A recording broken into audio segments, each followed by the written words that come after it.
कभी कभी कुछ चीजें घटित होना प्रभु की इच्छा होती है। हम अभी हाल ही में डेनवर गए और वापस लौटे। मैं सोचता हूँ कि मैं उस सभा की रिपोर्ट देना चाहता हूँ। यह उन वर्षों में मेरी सबसे अच्छी सभाओं में से एक थी। हमारे पास एक अद्भुत समय था। कुछ हद तक 2000 से भी कुछ अधिक लोगों ने उनके हृदय मसीह को दे दिए। पवित्र आत्मा का बपतिस्मा पाने वालों के अलावा, इसके अलावा बड़े बड़े चिन्ह और अद्भुत कार्य जो हमारे प्रिय यीशु मसीह ने वहाँ डेनवर के लोगों के बीच में किए। हमारे पास एक अद्भुत उंडेला जाना था और लोगों का एक साथ एक बड़ा एकत्र होना था। हमने शुरुआत में लगभग 5000 लोगों से सभा शुरू किया था और हमारे पास विशाल बगीचे थे और तीसरी रात को वहाँ लोगों को यहाँ तक खड़े होने के लिए भी कोई स्थान नहीं था। क्या ही 5 रातों का अद्भुत समय था। हम वहाँ से कनाडा जाने के लिए निकले, लड़के और मैं, और हम वहाँ ऊपर पहाड़ों में चले गए और एक बर्फ का तूफान आया। मुझे लगता है आपने अपने रेडियो पर इसके बारे में सुना होगा और कुछ 128 लोग इसमें मारे गए और हम बहुत दिनों तक बर्फ के बहाव में फंसे हुए थे वहाँ ऊपर पहाड़ों में, और हमारी सभा बीत गई और हम घर वापस आ गए थे इससे पहले कि हम फिर से निकलें। इसलिए हम विश्वास करते हैं कि जो कुछ हुआ था, हो सकता है परमेश्वर की इच्छा थी कि यह एक बेहतर सभा होगी और कुछ तो और उसके पास हमारे लिए कुछ तो आगे पंक्ति में रखा था जिसे हम नहीं जानते। हम एक प्रकार से अंधेरे संसार में चलते हैं लेकिन अंधकार में नहीं। हम बस अनुकरण करते हैं। जैसे जैसे उजाला जाता है तब हम उजाले का अनुकरण करते हैं। और हमारे स्वर्गीय पिता के पास शायद कुछ तो था जिसके बारे में हम कुछ भी नहीं जानते। हो सकता है वहाँ पर आगे कोई खतरा रखा हो, या फिर से हो सकता है वो किसी पर काम कर रहा हो कि उसे लेकर आए। आप देखिए, परमेश्वर केवल एक व्यक्ति पर इस प्रकार से कार्य कर सकता है। उसने एक व्यक्ति के लिए सारे राष्ट्र को बदल दिया ताकि उन्हें अंदर ले जाए, और इसलिए हम जानते हैं कि यह सब परमेश्वर की अच्छी महिमा के लिए था और हम इसके लिए उसका धन्यवाद करते हैं और हमारी रक्षा करने के लिए। और वहाँ बहुत से लोग थे। हम बिल्ली और मैंने उन्हें उठाने में सहायता की, सड़क के किनारे और ऐसे ही अन्य चीजें, दुर्घटनाग्रस्त होते हुए लोगों की और इत्यादि। लेकिन हम बिना किसी परेशानी के आ गए। हम एक बार रास्ते से हटकर नीचे आ गए, लेकिन यह बस कुछ ही समय के लिए हुआ था। और वहाँ ऊपर कोई व्यक्ति एक पशु फार्म पर था। वो नीचे आया और हमें एक ट्रैक्टर से बाहर निकाला। बस फिसल रहा था, यह बहुत ही चिकना था और यह उन चीजों में से एक था जो उनके पास नहीं थी, नहीं कर सकते थे। पुराने समय के लोग याद नहीं कर सकते कि कभी इस तरह का तूफान आया हो उस देश में, वर्ष के उस समय में, राउंड अप मोन्टाना में। और हम जानते हैं कि ऐसी किसी भी असाधारण बात के लिए कहीं न कहीं हमारे प्रभु का हाथ अवश्य है। यह किसी उद्देश्य के लिए था, हमारी भलाई के लिए, हमारे भले के लिए। यही है जो हुआ था। और इसलिए मैंने भाई नेविल को फोन किया जब मैं वापस आया और मैंने कहा मैं रविवार को घर पर होऊंगा, और यदि आप मुझसे चाहते हैं कि वहां आकर और हो सकता है संडे स्कूल में भाग लूं, क्यों, ठीक रहेगा? और मैंने कहा तब मैं, और मुझे इसे लेने में बहुत खुशी होगी। उसने कहा क्यों, निश्चय ही भाई बिल। कहा हम आपके आने पर हमेशा ही बहुत खुश होते हैं, एक बड़े खुले हृदय के साथ और इस तरह से स्वागत करते हैं। और फिर इसे कल अपने रेडियो कार्यक्रम में डाला, इसलिए हम इन सारी बातों के लिए धन्यवादित हैं। और आज सुबह अब मातृ दिवस है। बहुत से लोग आप हर जगह मातृ दिवस का उपदेश सुनेंगे और लोग माँ के लिए बोल रहे हैं, और जो मैं सोचता हूँ कि अच्छी बात है, इसे बाकी की सभा के लिए छोड़ दें। आज सुबह मैंने घोषणा की थी कि एक संयुक्त राज्य अमेरिका का आक्रमण के विषय के लिए जिस पर मैं बोलना चाहता था, जो आपने शायद अपने रेडियो प्रसारण में सुना होगा और आज आप उनमें से बहुत से सुनेंगे। और वहाँ पर एक मातृ दिवस का उपदेश होगा, हो सकता है आज रात की सभाओं में।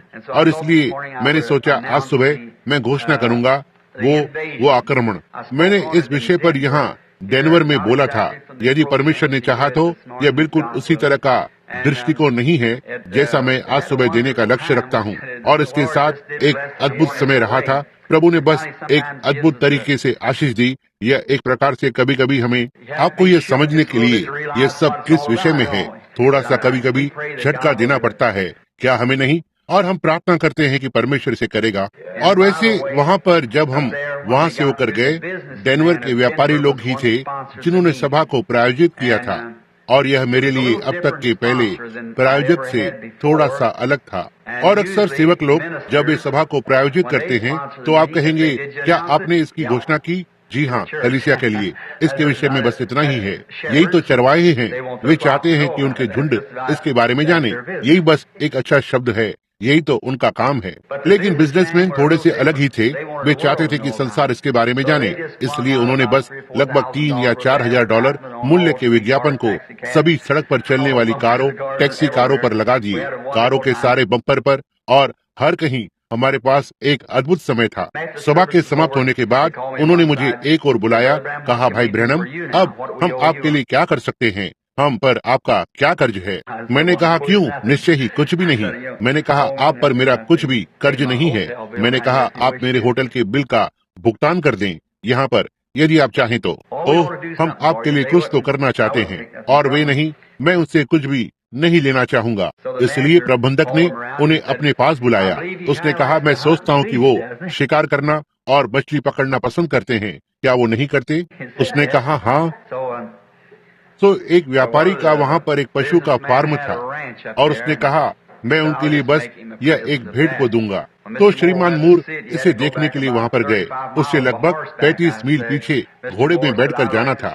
मैंने कहा, श्रीमान मूर ने कहा, मैं बहन ब्रैनम को घोड़े पर बैठे हुए देखना चाहता हूँ, उसी पर वापस जाते हुए। इसलिए वे और लेकिन उसके बाद हालांकि वे कोलोराडो के सिल्वर प्लम में एक निवास स्थान पर चले गए। इससे अब इस ओर होना चाहिए, और उन्होंने वहाँ पर एक छोटा सा पशु फार्म खरीदा, और वहाँ मेरे लिए अब 5 कमरों का घर रखा कि सिल्वर प्लम कोलोराडो में, जो ठीक पहाड़ों के ठीक मध्य में है।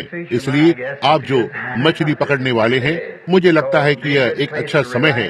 तो यह आराम करने के लिए एक अच्छी जगह होगी, और जब सभाओं और इत्यादि के बाद यदि परमेश्वर अनुमति देता है, यह उसके ऊपर है, आप देखना। अब मैं हमारे ध्यान को वचन की ओर आकर्षित करना चाहता हूँ, और मैं केवल वचन से प्रेम करता हूँ, परमेश्वर का जीवित वचन। यह वचन के अंदर जीवन है। अब वचन शब्द मारता है, लेकिन आत्मा जीवन को देता है, और जीवन वचन में है, क्योंकि यह परमेश्वर का वचन है। जीवन उसके वचन में रखा हुआ है। जैसे कि यदि मैंने आपको बताया, मैं आपको देता हूँ, आप कहते हैं, मुझे आज सुबह भूख लगी है भाई ब्रैनम, क्या आप मुझे $5 देंगे? मैं कहूँगा, मैं दूंगा। अब इसमें बस उतना ही जीवन है जितना कि मेरी प्रतिज्ञा में है। इसी तरह से यह परमेश्वर के द्वारा है। जब परमेश्वर किसी चीज की प्रतिज्ञा करता है, तब परमेश्वर क्या है, उसे उसके वचन में होना ही है। समझे, इस वचन का मूल्य ना ही यह वचन बिल्कुल वैसे ही है जैसे परमेश्वर। यह परमेश्वर है। आपके शब्द वही बताते हैं जो आप हैं। यह आपसे जुड़ा हुआ है। हम ऐसा हमेशा कहते हैं, आपसे जुड़े हुए आपके शब्द हैं। यदि हम आपके शब्दों को नहीं ले सकते हैं, तो मेरे पास विश्वास नहीं हो सकता है। लेकिन यदि मैं आपके शब्दों को किसी भी चीज के लिए ले सकता हूँ, तो यह एक सम्मानित व्यक्ति है। और बाइबल ने कहा, आदि में वचन था, और वचन परमेश्वर के साथ था, और वचन परमेश्वर था। देखा, और वचन देहधारी हुआ और हमारे बीच में वास किया। यदि हम सोचेंगे, यह वही धरती जिस पर हम आज सुबह रह रहे हैं, ये परमेश्वर का वचन है। वो पेड़ परमेश्वर का वचन है, और आपकी देह परमेश्वर का वचन है। परमेश्वर ने इसे अस्तित्व में इस तरह से बोला, इसे बिना किसी भी चीज से बनाया, जहाँ कुछ भी नहीं था। क्या आपने कभी मनुष्य के जीवन को ध्यान दिया कि ये कहाँ से आया? एक छोटी कोशिका, इतनी छोटी कि मनुष्य की आंख इसे नहीं देख सकती। केवल एक बड़े शक्तिशाली कांच के जरिए से ही देख सकते हैं, और वहाँ से 150-200 पाउंड का मनुष्य आता है। यह कहाँ से आया? समझे, परमेश्वर ने इसे बोला, और यह बस बनना आरंभ हुआ, प्रकृति से बढ़ने लगा, और वहाँ बिल्कुल ठीक ये उत्पन्न हुआ। उसने हर पेड़, हर एक चीज को अस्तित्व में बोलकर लाया, और यह क्या ही अद्भुत चीज है आज सुबह, ताकि परमेश्वर के वचन को देखें। अब यह इस सुबह पुराने नियम में इतिहास की ओर मुड़ते हैं। मैं बस थोड़ा सा बेचैन हो गया हूँ जब आप अब इतिहास के 18वें अध्याय की ओर मुड़ रहे हैं। बस थोड़ा थका हुआ हूँ, लेकिन यदि प्रभु ने चाहा, मैं निश्चित नहीं हूँ, हम बुधवार की रात को और अधिक जानेंगे। यदि प्रभु ने चाहा और कलीसिया इस तरह से अगुवाई को महसूस करती है, मैं बुधवार, गुरुवार, शुक्रवार, शनिवार और रविवार को लेना चाहता हूँ। यहाँ तक बेदारी के रूप में, वचन से बस एक शिक्षा की बेदारी, बुधवार, गुरुवार, शुक्रवार, शनिवार और रविवार को बस वचन पर शिक्षा को देते हुए, ना ही चंगाई की सभाएं लेकिन शिक्षा। हो सकता है प्रभु हमारी उस तरह से अगुवाई करे। और फिर मैं बस आपके साथ रहना पसंद करता हूँ और वचन के इर्द गिर्द आपके साथ संगति को रखना। आपका बहुत बहुत धन्यवाद उस अच्छे, बहुत बढ़िया आमीन के लिए। अब इतिहास के 18वें अध्याय में और 12वें पद से आरंभ करते हुए हम हमारे विचारों को आधार बनाना चाहते हैं, बस थोड़ी देर के लिए इस दिन के इस महत्वपूर्ण विषय पर। पहला इतिहास, मेरा मतलब दूसरा इतिहास, मैं आपसे क्षमा चाहता हूँ। दूसरा इतिहास 18-12 और हम इसके एक भाग को यहाँ से पढ़ेंगे और देखेंगे कि हमारा प्रभु हमसे क्या चाहता है कि हम जाने। और जो संदेशवाहक मिकायाह को बुलाने गया था, उसने उससे कहा, सुन, नबी लोग एक ही मुंह से राजा के विषय शुभ वचन कहते हैं। सो तेरी बात उनकी सी हो, मैं तुझसे विनती करता हूँ, तू भी शुभ वचन कहना। और मिकायाह ने कहा, यहोवा के जीवन की शपथ, जो कुछ मेरा परमेश्वर कहे वही मैं भी कहूँगा। और जब वो राजा के पास आया, तब राजा ने उससे पूछा, हे मिकायाह, क्या हम गिलाद के रामोत पर युद्ध करने को चढ़ाई करें अथवा मैं रुका रहूं? और उसने कहा, हाँ, तुम लोग चढ़ाई करो और तीर्थार्थ हो और वे तुम्हारे हाथ में कर दिए जाएंगे। अब कुछ क्षणों के लिए हमारे विचार को आधार बनाने के लिए इस पर फिर से उससे कुछ शब्द बोलेंगे। हमारे स्वर्गीय पिता, आभारी हृदय के साथ हम ठीक अभी आपके पास आते हैं, खोए हुए प्राणों की ओर से, उनकी ओर से जो आवश्यकता में है, कलीसिया की ओर से आए हैं कि होने पाए पवित्र आत्मा अब जल्दी से वचन में आ जाए। हम प्रार्थना करते हैं, इसे सीधे सीधे यहाँ हर एक हृदय तक ले जाएं जिसकी आवश्यकता है। और जब वो वचन की सामर्थ्य के अपने संदेश को हृदय में पहुँचाता है, होने पाए हम सब इसके द्वारा आज सुबह फूले फलें, जाते हुए, आराधनालय को छोड़ते हुए, आनंद करते हुए और परमेश्वर की स्तुति करते हुए, कहते हुए, उसकी उपस्थिति के कारण हमारे हृदय हमारे भीतर जल रहे हैं, क्योंकि हम इसे उसके नाम में मांगते हैं। आमीन। हमारा दृश्य इस सुबह एक दुखद घटना पर आधारित है। यह मेरे लिए पुराना नियम हमेशा ही एक छाया है या एक नए नियम की भविष्यवाणी है। बहुत बार किसी ने कहा, भाई ब्रैनम, ऐसा क्यों है कि आप हमेशा ही पुराने नियम को लेते हैं? लगभग हमेशा ही विषय को लेते हुए आप पुराने नियम में वापस जाते हैं। मैं इसे इसलिए करता हूँ क्योंकि मुझे प्रतिछाया विज्ञान पसंद है। मुझे पसंद है, मेरी शिक्षा बहुत ही सीमित है, जैसा कि सभी जानते हैं, और एकमात्र तरीका जो मुझे पता है यह कहीं न कहीं सही है, यह देखना कि नमूना क्या था, कि उस नक्शे या खाके की ओर देखूं और देखूं कि यह क्या था। और फिर मैं जानता हूं कि जो यह था वह कुछ ऐसा ही होगा जो यहाँ पर यह है, क्योंकि यह बस इसकी छाया है। और मैं हमेशा ही पीछे पुराने नियम की ओर देखता हूँ, यह देखने के लिए कि इजराइल के बच्चों ने क्या किया, देखने के लिए कि पाप का दंड क्या था, देखने के लिए कि भविष्यवक्ताओं का न्याय क्या होता था, देखने के लिए कि वे सारी चीजें क्या थी। और तब मेरे पास एक विचार होता है कि यह यहाँ क्या है, जिसने पहले से ही छाया में बता दिया है कि अंत में सामान्य समापन में क्या होगा।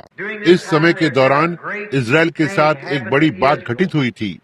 यह उसके मध्य रात्रि के अंधकार में था। पुराने नियम में यदि प्रभु ने चाहा, हो सकता है आने वाली सभाओं में मैं यह दिखाना चाहूंगा कि कैसे 7 कलीसियाई युग पुराने नियम में प्रतिछाया है, कैसे उन्होंने बिल्कुल ठीक वैसे ही आरंभ किया जैसे उस अन्य जाति कलीसिया के कलीसियाई युगों के आरंभ में किया, और ठीक उसी तरह के अंधकार के युग में से होते हुए चला गया और पेंटिकॉस्ट के महिमा में समय में बाहर आया। आरंभिक कलीसिया में पवित्र आत्मा के गिरने पर, यहूदियों के समय काल की समाप्ति में, उसके बाद अन्य जाति कलीसिया के एक और दौर से गुजरते हुए, एक अंधकार युग से गुजरते हुए, और फिर सहस्त्राब्दी में फिर से अंत में बाहर आता है। अब किस तरह से वहाँ पिछली शताब्दी के मध्य में वो बड़ा राजा आहाब सत्ता में या ताकत में आ गया, और वो एक प्रकार से दूसरे इजरायली राजाओं की प्रतिष्ठा पर सवार था, जो कि एक आहाब स्वयं एक प्रकार का एक सीमा रेखा का विश्वासी था। मैंने हमेशा ही उसका उस तरह से उल्लेख किया है, क्योंकि वो उस समय का भाग था जो बाड़े या घेरे के इस ओर था, उस बाड़े या घेरे के उस ओर के समय का भाग। आप कभी नहीं जान पाएंगे कि कहाँ पर खड़ा होना है। एक ऐसा व्यक्ति जो इस तरह से अस्थिर होता है, या एक व्यक्ति जो मसीह होने का दावा करता है और वो अस्थिर होता है, आप नहीं जानते कि उस व्यक्ति के बारे में क्या करना है। आज वे एक मसीही होते हैं, कल आप नहीं जानते कि वे कहाँ पर हैं। आज कलीसिया में वे आनंद कर रहे हैं और गा रहे हैं और परमेश्वर की स्तुति कर रहे हैं, और कल बाहर शराब पीते हुए, लड़खड़ाते हुए, इधर उधर भागते फिरते दिखते हैं। तब उस प्रकार के व्यक्ति के साथ कुछ भी करना कठिन होता है। मुझे याद है, एक लड़के के रूप में एक समय हमारे पास एक बूढ़ा घोड़ा था जो हर समय बाड़े पर कूदता रहता था। और मैं सोचता हूँ कि आप में से बहुत से लोग मेरी उम्र में पहले घोड़े के दिनों में, बग्गी के दिनों के विषय में जानते होंगे। मैं बहुत बार इस सड़क पर आया हूँ, ठीक यहाँ पर खुद एक घोड़ा और बग्गी चलाकर आया हूँ। मैं 45 का हूँ, इसलिए वे मुझे याद है, यह बूढ़ा घोड़ा, हम उसकी गर्दन पर एक जुए को डालते थे, जैसे कि आप एक गाय को डालते हैं, जिससे कि उसे बाड़े पर से कूदने से रोक सके, और वो किसी भी तरह से कूद जाता है और वह उस जुए को लटका देता और उसे घुमा देता इत्यादि। वो बाड़े के ऊपर से निकल जाता है। और एक दिन वह क्या, मैंने सोचा कि उस घोड़े को क्या चीज आकर्षित कर रही थी, और वहाँ नीचे एक बड़ा गड्ढा था। अब वह अल्फाफा पौधे या सूखी घास में खड़ा था, ओह ऊंचा, लेकिन वह चाहता था एक बड़े खड्डे में बगीचे की घास की पत्तियां थी, और उसने उस बाड़े से छलांग लगाई और उस खड्डे में जा गिरा जहाँ ये सारे तार और कांच थे, जहाँ हम हमारे कचरे ढेर में, और वहाँ पर उस कुछ मुट्ठी भर बगीचे की हरी घास को लेने के लिए गया, और हमें कुछ और घोड़ों को लेकर और उसे उस गड्ढे से बाहर खींचकर निकालना था। जब वो वहाँ पर गया तो वो अटक गया था, और जब वो वहाँ पर खड़ा हुआ था, वो हिना रहा था और लहू बह रहा था, और वह किस तरह से बस मुट्ठी भर या थोड़ी सी उस बगीचे की घास को लेने के लिए, जबकि वो अल्फाफा पौधे या सूखी घास के चारे में खड़ा था जो लगभग उसके घुटनों तक थी। मैंने अक्सर उस तस्वीर के बारे में सोचा है। एक अपराधी का मार्ग कठिन होता है। वह बस वहाँ पर रुका नहीं जहाँ पर वो खा रहा था और एक शानदार समय बिता रहा है, लेकिन उसे बाड़े पर से कूदना था और जाकर पूरी तरह से चोटिल होकर और इस तरह से घायल होना था, बस एक मुट्ठी भर घास को लेने के लिए जो कुछ भिन्न प्रकार की होती है। अब बस इसी तरह से लोग करते हैं जो परमेश्वर के चारागाह के बाड़े से उस ओर कूद जाते हैं। क्या आप यह विश्वास नहीं करते? बाहर निकल जाते हैं, आज बाहर जाते हैं, अंदर आते हैं, कलीसिया में होते हैं, उनके पास एक अद्भुत समय होता है, उसके बाद कल कुछ इस तरह की चीज से बिक जाते हैं। यह इसे बहुत कठिन बना देता है। अहाब करीब करीब इसी प्रकार का एक व्यक्ति था। हवा जिस ओर भी बह रही थी, अहाब ने अपने लंगर को डाल रखा था, चाहे वो इस ओर हो या उस ओर।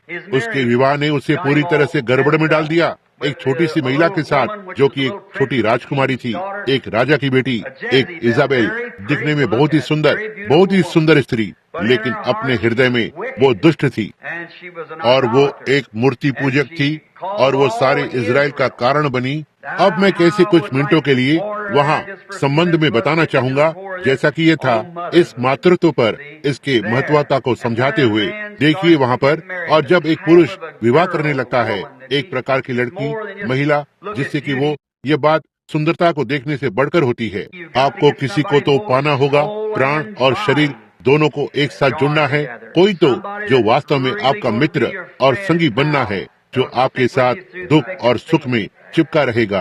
अब लेकिन अहाब, वह बस उससे प्रेम में पड़ गया क्योंकि वह सुंदर थी, मैं समझता हूँ, और उसने विवाह कर लिया। उसके बारे में ये और कुछ नहीं हो सकता क्योंकि वह बहुत दुष्ट थी। और वो वहाँ पर आई और फिर निश्चित रूप से उसके साथ इस तरह से लिपटा हुआ था और उससे प्रेम करने लगा। यही कारण है उसने सारे इजराइल को पाप करवा दिया और परमेश्वर के विरोध में चले गए और परमेश्वर की वेदियों को गिरा दिया, बालाम की वेदियों को बनाया, और उन्होंने उस समय पर पूरे इजराइल में बाल की आराधना की थी। अब उसकी पत्नी ने नाबोत को धर्मी ठहराया था। आप में से बहुतों ने उसके बारे में पढ़ा है, कैसे उसने उसकी वाटिका को धोखे से लिया, झूठी शपथ खाई और उसके विरोध में झूठे गवाह खड़ा किए थे, क्योंकि वो अपने पति के लिए कुछ करना चाहती थी। और एक धर्मी व्यक्ति को मार डाला ताकि एक वाटिका को ले सके जो महल की भूमि के पास में जुड़ा हुआ था। यह सब परमेश्वर नीचे की ओर देख रहा था। इसलिए भविष्यवक्ता एलिया, जो एक महान प्रभु का सामर्थी दास था, भविष्यवाणी की और इजाबेल को बताया कि उसके साथ क्या होगा। और उसने अहाब को बताया कि कुत्ते उसके अपने ही लहू को चाटेंगे। अब जब परमेश्वर कुछ भी कहता है, निश्चय ही उन दिनों में प्रभु का वचन सीधे भविष्यवक्ता के जरिए से आता था। परमेश्वर ने विभिन्न समयों में और भिन्न भिन्न तरह से भविष्यवक्ताओं के द्वारा पूर्वजों से बात की। इस अंतिम दिन में अपने पुत्र यीशु मसीह के द्वारा करता है। तो यह वचन है, और यदि कुछ भी इसके विपरीत है तो इसे ऐसे ही छोड़ दें। देखा। अब दूसरी बात, वो आज भविष्यवक्ता, संतों और इत्यादि के जरिए से बोलता है, लेकिन पहले यह है वो वचन। अब और अहाब ने यह दुष्टता के काम को किया था और वो चला गया। परमेश्वर लोगों को बहुत वर्षों से आशीष दे रहा था और अंत में यहोशापात यहूदा नगर के ऊपर राजा था, जबकि अहाब इजराइल के ऊपर राजा था। और तब यहोशापात एक धर्मी मनुष्य था। वो आसा का पुत्र था। आसा एक धर्मी मनुष्य था और उसने मूर्तियों की सारी वेदियों को गिरा दिया, यहोवा की वेदियों को बनाया। और उनके पास एक बेदारी हो रही थी, जैसा कि यह ऊपर यहूदा में थी। और फिर थोड़ी देर के बाद यहोशापात, या मेरा मतलब अहाब, को भेजा गया और उसने सीरिया में एक और देश के टुकड़े को पाया जो उसने सोचा कि उसी का है, जो उसने सोचा कि वो जाकर उसे ले लेगा। सो उसने इस यहोशापात से पूछा कि क्या वो आकर और उसके साथ एक समझौता करे। और निश्चय ही वहाँ अब एक बड़ा खतरा है। देखो, जब उन्होंने इस बड़े राजा अहाब को देखा वहाँ नीचे, और उन्होंने यहाँ पर इस एक बड़े राजा यहोशापात को देखा, उनमें से एक गुनगुना है, दूसरा एक आत्मा से भरा हुआ मनुष्य है। ध्यान दें कि आप किस तरह से अपने समझौते करते हैं।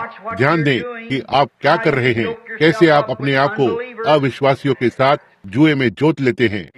अपने आप को साफ रखें, विशेषकर उस दिन में जिसमें हम जी रहे हैं। मैं विश्वास करता हूँ कलीसिया बिना किसी संदेह की छाया में यह मेरे हृदय पर जल रहा है। यही कारण है कि मैं इन 5 रातों के लिए देख रहा हूँ जल्द ही कि एक बार फिर से, इससे पहले कि यह होता है, इस कलीसिया को पूरी तरह से बाइबल में से होते हुए बारीकी से बताया जाए। हम समय की छाया में जी रहे हैं। यह किसी भी समय हो सकता है जब हम देखते हैं कि उन बातों की जगह लेने का समय आया है। वही शत्रु की दुष्टता, वही सामर्थ। हम इन बर्फीले तूफानों की ओर देखते हैं और हर चीज घटित हो रही है। ये सारी महामारियां, सारी भिन्न भिन्न चीजें, यह सब इन रुकावटों के कारण होता है। इन बमों और चीजों को दागने की वजह से होता है। वे यहाँ सारी चीजों को मिश्रित कर रहे हैं और वे परमेश्वर की बड़ी प्रयोगशाला में गड़बड़ कर रहे हैं कि उसका वचन पूरा हो। यह होने जा रहा है। इसलिए पाप का मनुष्य ऊपर उठ रहा है, सामर्थ बहुत ही भरमाने वाला। ओह प्रभु, मैंने आज सुबह एक सेवक को सुना जो एक आत्मा से भरा हुआ मनुष्य था, पशु की छाप को ले रहा था और कह रहा था कि रूस मसीह विरोधी था। क्या गलती है? रूस का इससे कोई लेना देना नहीं है। नहीं श्रीमान, यह वचनानुसार है। अब लेकिन इस बड़े समय पर ध्यान दें जिसमें कि हम जी रहे हैं। एक चेतावनी है। अब यहोशापात एक प्रकार से अच्छा महसूस कर रहा था, क्योंकि इजराइल के बड़े राजा ने कहा, आकर मुझसे भेंट कर, और वो वहाँ पर चला गया और उन्होंने बैल और भेड़ और आदि आदि को लेकर बलिदान किया। हर समय अहाब के हृदय में वो एक भरमाने वाला था, क्योंकि वो उसकी आराधना नहीं कर रहा था या उन भेड़ों और चीजों को सच्चे हृदय से बलिदान नहीं कर रहा था, क्योंकि आखिरकार वो अपनी पत्नी के धर्म के लिए अधिक झुक गया। और ध्यान दें, बिल्कुल वैसे ही जैसे अहाब ने इजाबेल से विवाह किया उस समय के दौरान, जब इजराइल का वो बड़ा अंधकार का युग था। वो इजराइल में मूर्ति पूजा को लेकर आया, जो बिल्कुल आज का एक नमूना है।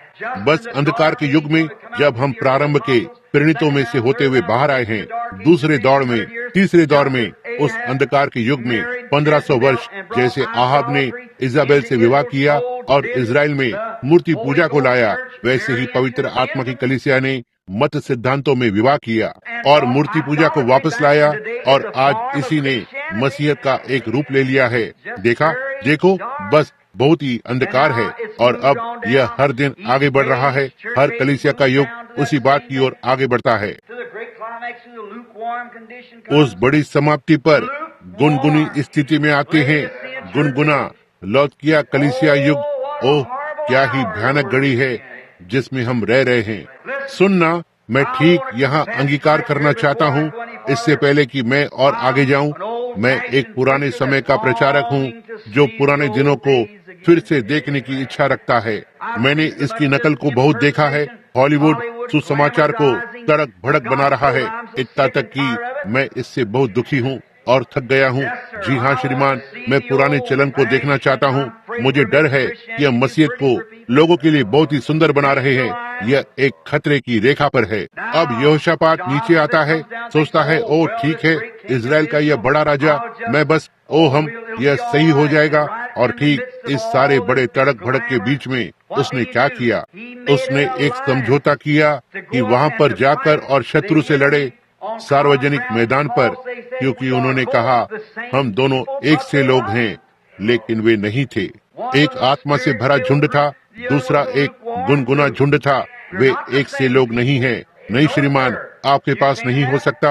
अंधकार की उजाले के साथ संगति नहीं हो सकती। वो रात्रि सूर्य के प्रकाश की उपस्थिति में अस्तित्व में नहीं रह सकती है। और वहाँ जो सबसे धोखे का समय है, ये समयों के बीच होता है। बस जब सूर्य अस्त हो रहा होता है या उगने लगता है, तो यह सबसे धोखे का समय होता है। वहाँ साफ साफ देखने के लिए पर्याप्त दर्शन नहीं होता है। आपके मोटर गाड़ियों का उजाला अच्छा और स्पष्ट नहीं दिखाई देगा। यह अच्छा है कि या तो अंधकार हो या उजाला। यीशु ने कहा गर्म होना या ठंडा होना, पर गुनगुना ना होना। बस यही खतरे की रेखा है। और फिर यहोशापात जब वो वहाँ पर आया, और तब यह बड़ा समझौता किया गया था जिसने परमेश्वर को प्रसन्न नहीं किया। और ध्यान दें, तब उसी के समय में जब सारा जोश, मेरे पास इस राजा का समर्थन है, और मेरी इस पड़ोसी के साथ सहभागिता है, मेरे पास, देखो सावधान रहना उससे कलीसिया, समझे। यही कारण है कि इस आराधनालय के आसपास और अन्य स्थानों पर भी सारी परेशानियां उत्पन्न हो रही हैं। देखा, इस विषय में सावधान रहें कि आप किसके साथ मिश्रित हो रहे हैं, समझे। सीधे बाहर निकल जाएं, और या तो मसीह की ओर हो या उसके विरोध में हो। देखा, अब इस व्यक्ति ने समझौता किया और उसने सोचा कि उसने कुछ तो बड़े काम को किया है। फिर भी जब उसने कहा क्या अब वहाँ ऐसा नहीं है, इससे पहले कि हम ऊपर जा सके, हमें इस बारे में प्रभु से परामर्श करना चाहिए। अब यहोशापात में अपनी गलती के कारण पर्याप्त धर्म बचा था कि वो वहाँ इस राजा के पास गया था, लेकिन उसके पास उसके अंदर पर्याप्त धर्म बचा था कि इस पर सोचे तो हमें कम से कम प्रभु से परामर्श करना चाहिए। अब आहाब बिना एक शब्द बोले बाहर की ओर निकल रहा था। यह सिर्फ चीजों को करने का उसका खुद का यांत्रिक भौतिक मनुष्य का तरीका है। मैं बस ठीक यहाँ पर सोचता हूँ, कलीसिया, क्या ऐसा नहीं हुआ है? बहुत सी बार हमने गलतियाँ की है इस पर विचार करके, और कहते हैं तो ठीक है, इसे इस तरह से होना चाहिए, और हम इसे इस तरह से निर्धारित करते हैं। मैं सोचता हूँ कि यही है जहाँ पर आज बहुत सारे अमेरिकी सुसमाचार के प्रचारक हैं कि हमने इसे एक के रूप में निर्धारित किया है। मैं कहूँगा हॉलीवुड का सुसमाचार का प्रचारक पूरी तरह से तड़क भड़क के बारे में। हम इस पर ध्यान दें कि सुसमाचारक आज मंच पर आता है और वह पूरी तरह से फूला हुआ होता है, और इससे पहले कि वह प्रचार करना आरंभ करे, बहुत सारे हंसी मजाक की बातें सुनाता है और इस तरह की चीजें करता और आगे बढ़ता है, और पुलपिट में एक जोकर की तरह व्यवहार करता है। जब समय आता है कि वेदी की पुकार करे, तो लोग यहाँ तक कि वेदी की पुकार के प्रति कोई ईमानदारी भी नहीं देखते हैं। यह सही बात है। यही कारण है कि संसार आज गुनगुनी स्थिति में चला गया है। यह इसी में है।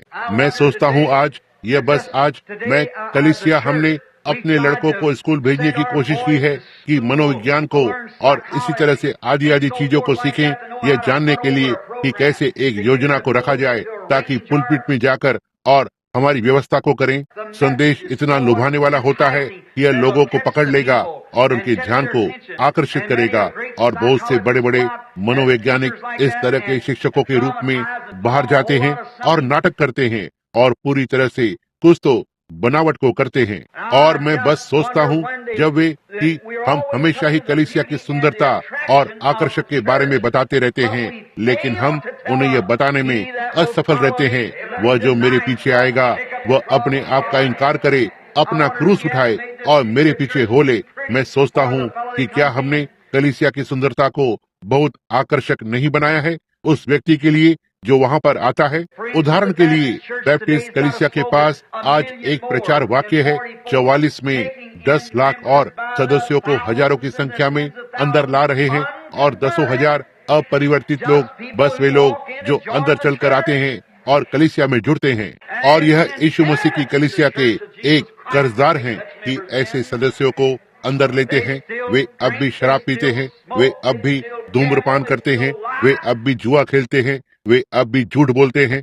वे कलीसिया में आकर हॉलीवुड के सुसमाचार के प्रचारकों के झुंड के द्वारा मनोरंजन की अपेक्षा करते हैं, जो उठकर बहुत सारे तड़क भड़क का नाटक करते हैं और मंच पर ऊपर नीचे बहुत सारे बड़े बड़े वाद्य यंत्रों को लगाते हैं, जबकि उनके पास एक पुराने चलन की बातें होना चाहिए। परमेश्वर को पहले रखते हुए पुकारते हुए वहाँ वेदी की पुकार होनी चाहिए, जहाँ पुरुष और महिलाएं दिखावा करने के लिए नहीं आते हैं या जमा होकर और एक जोकर की तरह व्यवहार नहीं करते हैं, लेकिन वेदी पर नीचे बैठकर और वहाँ यीशु मसीह की मृत्यु को महसूस करते हैं, जो उनके लिए मरा, कि वे फिर से परमेश्वर के प्रति वापस ईमानदार हो रहे हैं।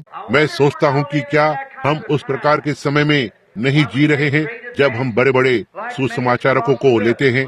आज देश भर में फैले अनेक बड़े बड़े सुसमाचार के प्रचारकों की तरह जो मनोविज्ञान का अध्ययन करते हैं और लोगों को कलीसिया की ओर आकर्षित करते हैं, लेकिन जब आप उन्हें एक बार कलीसिया के अंदर जोड़ देते हैं, तब उसके बाद आप उनके साथ क्या करेंगे? कलीसिया के अंदर जुड़ने के बाद उनका क्या होने जा रहा है? बस कलीसिया में शामिल होते हैं और उसी पाप और उसी इच्छा के साथ वापस जाते हैं जिसके साथ वे कलीसिया में आए थे। वे उसी तरह से वापस चले जाते हैं, और यही कारण है आज संसार देख रहा है। कहते हैं तो ठीक है, यदि उस मनुष्य के पास धर्म है, अगर इस व्यक्ति के पास धर्म है। मैं डरता हूँ कि हमने इसे बहुत आसान बना दिया है। यह मैं प्रेम करता हूँ, मैं सोचता हूँ आनंद, निश्चय ही मैं विश्वास करता हूँ कि सारे आनंद यीशु मसीह में रखे हुए हैं। यह सही है, मैं विश्वास करता हूँ कि यह आनंदमय और खुशी है, लेकिन याद रखना भाई, यह पीड़ा और दुख सहने और क्रूस का मार्ग है। आपको इसका भी एहसास होना अवश्य है। यह सही है। मैं सोचता हूँ कि क्या हमने इसे थोड़ा ज्यादा चिकना तो नहीं रंग दिया है। जैसे मैं देख रहा था और मेरी पत्नी ने कहा, मैं बाहर निकलने लगा और उसने आज सुबह मेरे कोट पर गुलाब का फूल लगाया। उसने कहा, आपको इसे लगाना चाहिए, आपकी माँ जीवित है। और मैंने कहा, ओह प्रिय, मैं नहीं जानता, मातृ दिवस अद्भुत है, लेकिन ये संसार की तरह है। उन्होंने चीजों को पैसा कमाने का जरिया कर दिया है, केवल फूलों को और इस तरह की चीजों को बेचने के लिए। क्यों? यह माँ के लिए एक अपमान है। क्यों? मेरी माँ वर्ष के हर एक दिन मेरी माँ है। जी हाँ श्रीमान, न ही केवल एक दिन के लिए। मैं कहूँगा, आप अपनी माँ से प्रेम करते हैं? मैंने उसे पिछले मातृ दिवस पर फूलों का एक गुलदस्ता भेजा था। तो ठीक है भाई, उसे तो हर दिन माँ होना चाहिए, लेकिन यह तो व्यवसाय है। वो फूल सुंदर है, मैं एक सुंदर फूल को पसंद करता हूँ। मैं इसके बारे में सोचता हूँ, जैसे मैं फूल कितना सुंदर है, यह खिलता है और इसमें सुगंध होती है और राहगीर इसकी सुगंध को लेता है। जानवर वहाँ से आता है, इसकी सुगंध को लेता है। लेकिन अब देखो, यह सुंदर है जैसे प्रभु यीशु मसीह की कलीसिया। यह सबसे महिमामय चीज है। दैविक चंगाइयाँ और सामर्थ और अद्भुत कार्य और चिन्ह और आश्चर्य कर्म और पाप से स्वतंत्रता, यह एक सुंदर स्थान है। लेकिन देखो, यदि यह गुलाब, हमें कलीसिया आना है जैसे कि सारी प्रकृति। वो गुलाब सुंदर होने पर देश की हर एक गाय इसे चाट सकती है, यदि वो ऐसा कर सकती। लेकिन प्रकृति ने वहाँ छोटी छोटी नोकीली चीजों को प्रदान किया है।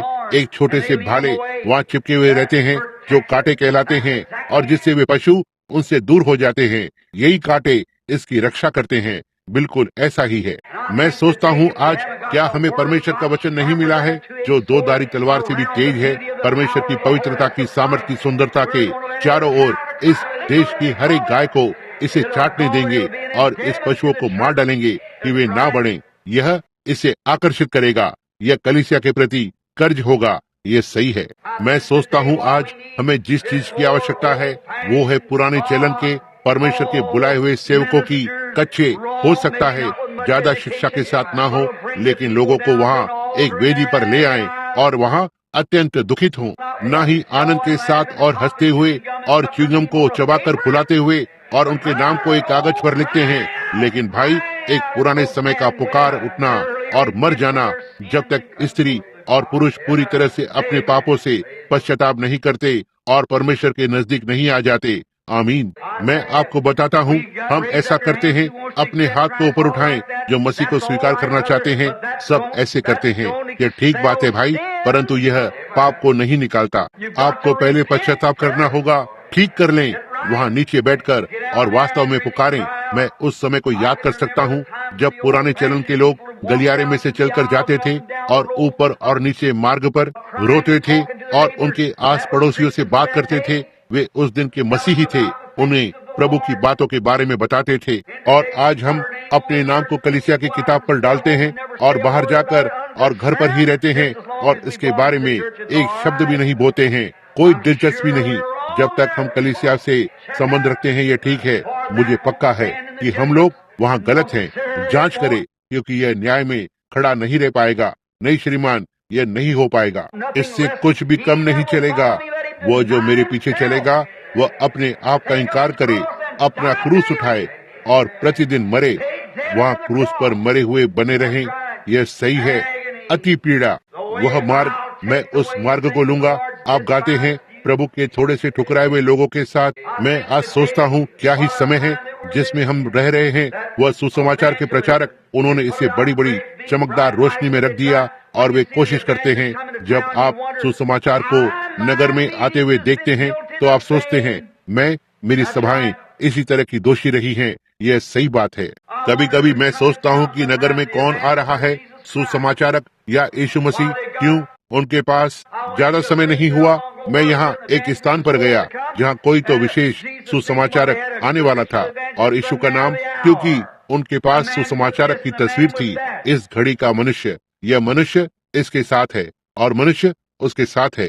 मैं कभी कभी मैं अपनी सेवकाई के बारे में सोचता हूँ और लोगों को आते हुए देखता हूँ और मैं एक होटल के कमरे में जाकर कहता हूँ, परमेश्वर कौन कौन है वे लोग देखने आ रहे हैं, मुझे या आपको? समझे? यदि वे मुझे देखने आ रहे हैं फिर भी वे नष्ट हैं, लेकिन हे परमेश्वर, मुझे तोड़ें, मुझे दूर करें। मैं आपका प्रतिनिधित्व करना चाहता हूँ, वो एक जिसके सामने हम किसी दिन खड़े होंगे, कांपते हाथों के साथ और कांपते हुए निर्बल शरीर के साथ आपकी ओर देखते हुए, यह जानते हुए कि मेरा प्राण आपके निर्णय पर निर्भर है। आइए हम मसीह को ऊंचा करें। आज आप कहते हैं, ठीक है, मैं बैप्टिस्ट से संबंधित हूँ, मैं एक मेथोडिस्ट हूँ, मैं आराधनालय से संबंध रखता हूँ, मैं ऐसा करता हूँ।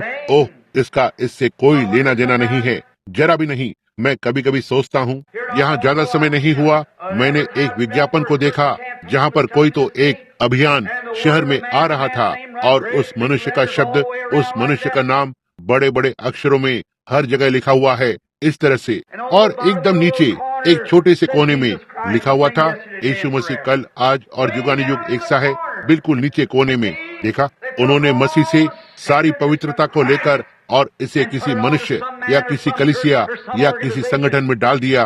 भाई, मैं बताता हूँ, आप तड़क भड़क के साथ हो सकते हैं, हॉलीवुड की मूर्खता के साथ, इस तरह से उसमें कलीसिया के द्वारा, लेकिन यीशु मसीह की उपस्थिति में वही वो एक है जिसे महिमावंत होना है। यह सही है। अब यही सच्चाई है। मेरे प्रिय भाई और बहन, मुझ पर नाराज न होना। आप बस याद रखें कि मैं आपको प्रचार कर रहा हूँ। मैं प्रचार करना चाहता हूँ जैसे कि यह अंतिम उपदेश हो जिसे मैंने कभी अपने जीवन में प्रचार किया था। मैं प्रचार करना चाहता हूँ हर एक उपदेश जो मैं प्रचार करता हूँ, जैसे कि मैं एक मरता हुआ मनुष्य था जो मरते हुए मनुष्यों को प्रचार कर रहा था। और मैं मरता हुआ हूँ, मेरा उजियाला हर एक दिन जलकर समाप्त हो रहा है, आपका भी। और हम मरणहार मर रहे हैं और हमें इन दिनों में से किसी दिन जीवित परमेश्वर का सामना करना है, और अच्छा होगा कि हम इस विषय में गंभीर तौर से ईमानदारी में रहें। बस एक तड़क भड़क में और ऐसा ही करते रहते हैं और कलीसिया के सदस्य बनते हैं और यहाँ जाते हैं और वहाँ जाते हैं, इस तरह से और उस तरह से व्यवहार करते हैं। अच्छा होगा कि हमारे घरों में पुरानी चलन की प्रार्थना सभाएं हों और दिन और रात परमेश्वर को पुकारते रहें। वो दिन निकट है, विपत्ति का समय, संकट का समय। बाइबल ने कहा एक अंधकारमय दिन, और हम इसमें रह रहे हैं। कैसे यह महान पुरुष वहाँ पर उत्तेजना के अंदर चला गया। उसने अपने आप को गुनगुने के साथ जोड़ दिया, सीमा रेखा वालों के साथ, और सोचा कि वो कुछ बड़ा कर रहा है। उसने सोचा कि परमेश्वर उसे आशीष दे रहा है, और उस समय उसे यह एहसास नहीं था कि वो अपने साथ इस सारे झुंड को लेकर आ रहा है। क्या हमारा छोटा झुंड जो यहाँ पर यहूदा का है आकर और अपने आप को इजराइल के बड़े झुंड के साथ मिला देंगे? हम कितने सामर्थी लोग हो जाएंगे। आप वहाँ हैं, और यही धोखे की रेखा है जिसका शैतान ठीक अभी उपयोग कर रहा है कि मसीह विरोधी को अंदर लाए। बस उतना ही निश्चित है जितना कि मैं इसमें खड़ा हूँ। हम अपने प्रयासों को एक साथ करेंगे। हम यह नहीं कर सकते।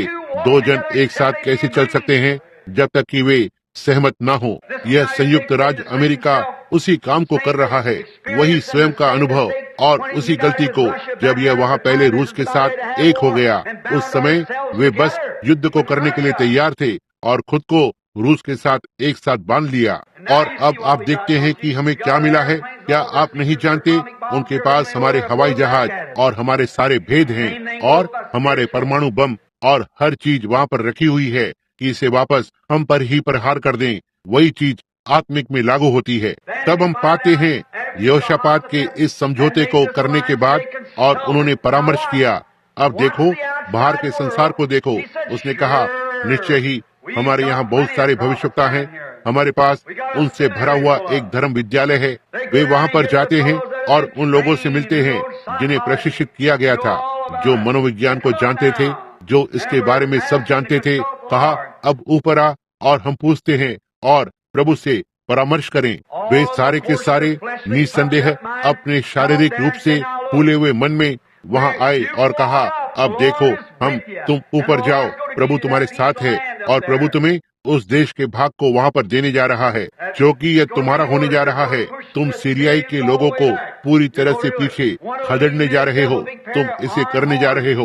उनमें से एक ने अपने लिए लोहे के सींगों का एक बड़ा जोड़ा बनाकर लगाया और इस तरह से उधर उधर भागने लगा, यह कहते हुए, इसी तरह से तुम सीरियाई लोगों को खदेड़ने जा रहे हो। लेकिन यहोशापात बस थोड़ा और आत्मिक था कि उस मूर्खतापूर्व के व्यवहार के साथ बर्दाश्त करे। यह सही है। परमेश्वर हमें कुछ और यहोशापात दे। इस हॉलीवुड के जोकर से निराश और थक गया हो, यह सही बात है। नाटक करते हैं, कुछ तो होने का ढोंग करते हैं जो वे है ही नहीं। बनावट करते हैं, नाटकीय ढंग से करते हैं, चित्रित करते हैं, और फिर जब वे अंदर आते हैं तो आपके पास क्या होता है? जैसे किसी मनुष्य से पूछना, रेगिस्तान में तैरने आओ, आपके सिर पर लाल रेत के अलावा कुछ नहीं, जिससे बाद में आपको दुख होगा। अब ध्यान दें, आप उन्हें किसके अंदर ला सकते हैं?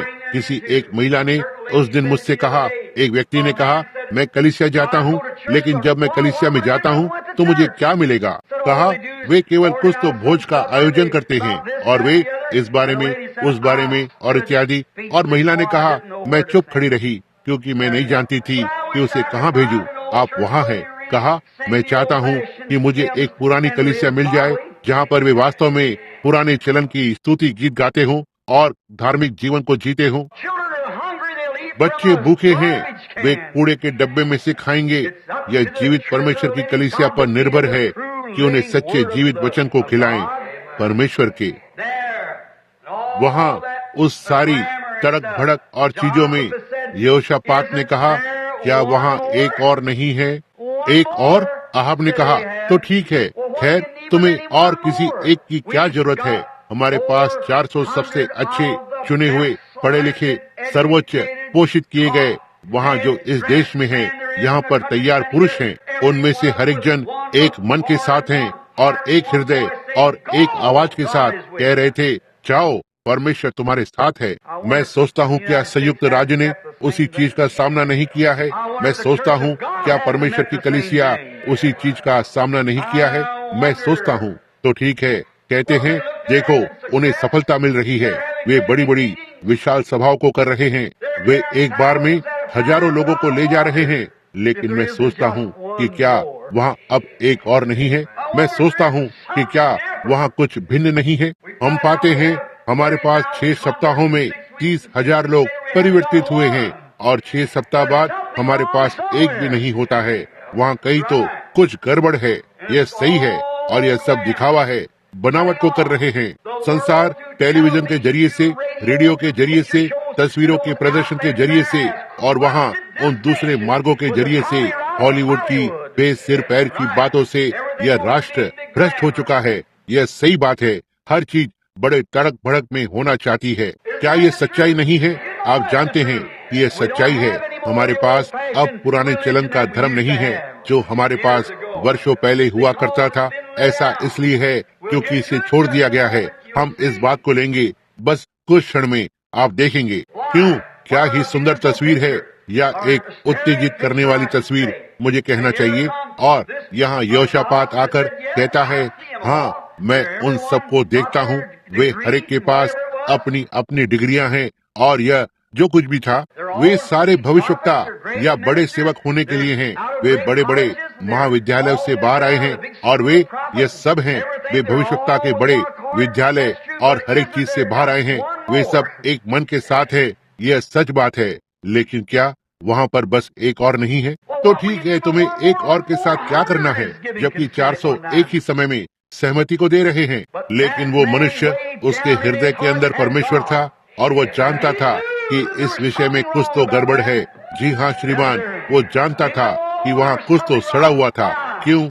मैं आपको बताता हूँ। वचन इसका हवाला नहीं देता है, लेकिन यहाँ है जो मैं समझता हूँ। मैं जानता हूँ कि यहोशापात जानता था कि वहाँ पर वो ढोंगी आहाब है, कि वो परमेश्वर के साथ सही नहीं था। और एलिया ने उसे परमेश्वर के वचन की भविष्यवाणी को किया था। और परमेश्वर भला कैसे आशीष दे सकता है जिसे उसने शापित किया था। आमीन। मैं आज भी यही बात कहता हूँ मित्र, और जीवित परमेश्वर की कलीसिया जो परमेश्वर के प्रति सच्ची खड़ी हुई है उसी बात को कहेगी।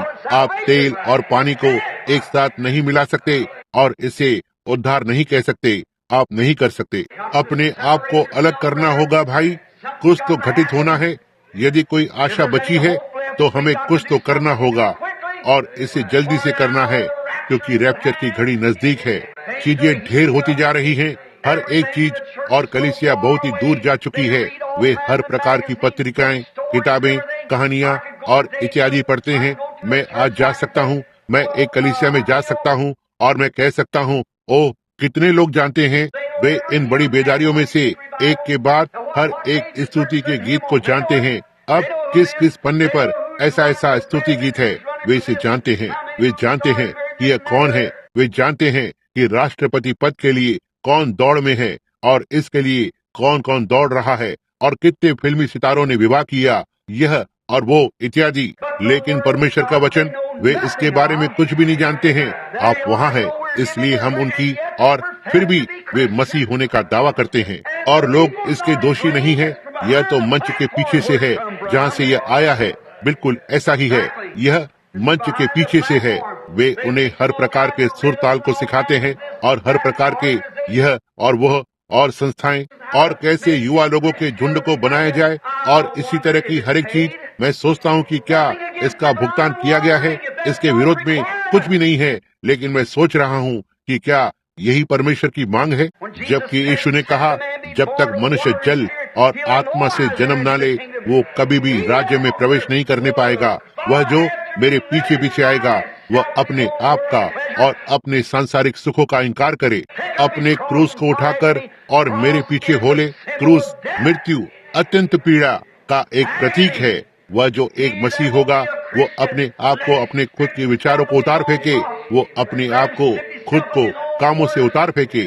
वो अपने आप को, हर एक चीज को उतार फेंके, खुद का इनकार करते हुए, और उस पवित्र क्रूस को उठा ले और प्रतिदिन मेरे पीछे हो ले।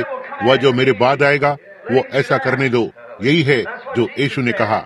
लेकिन आज हम कहते हैं हर किसी के पास एक अच्छा समय है, हर कोई अपने हाथों से ताली बजाता है, हर एक जन चिल्लाता है हालेलुया, हर कोई ऐसा करता है।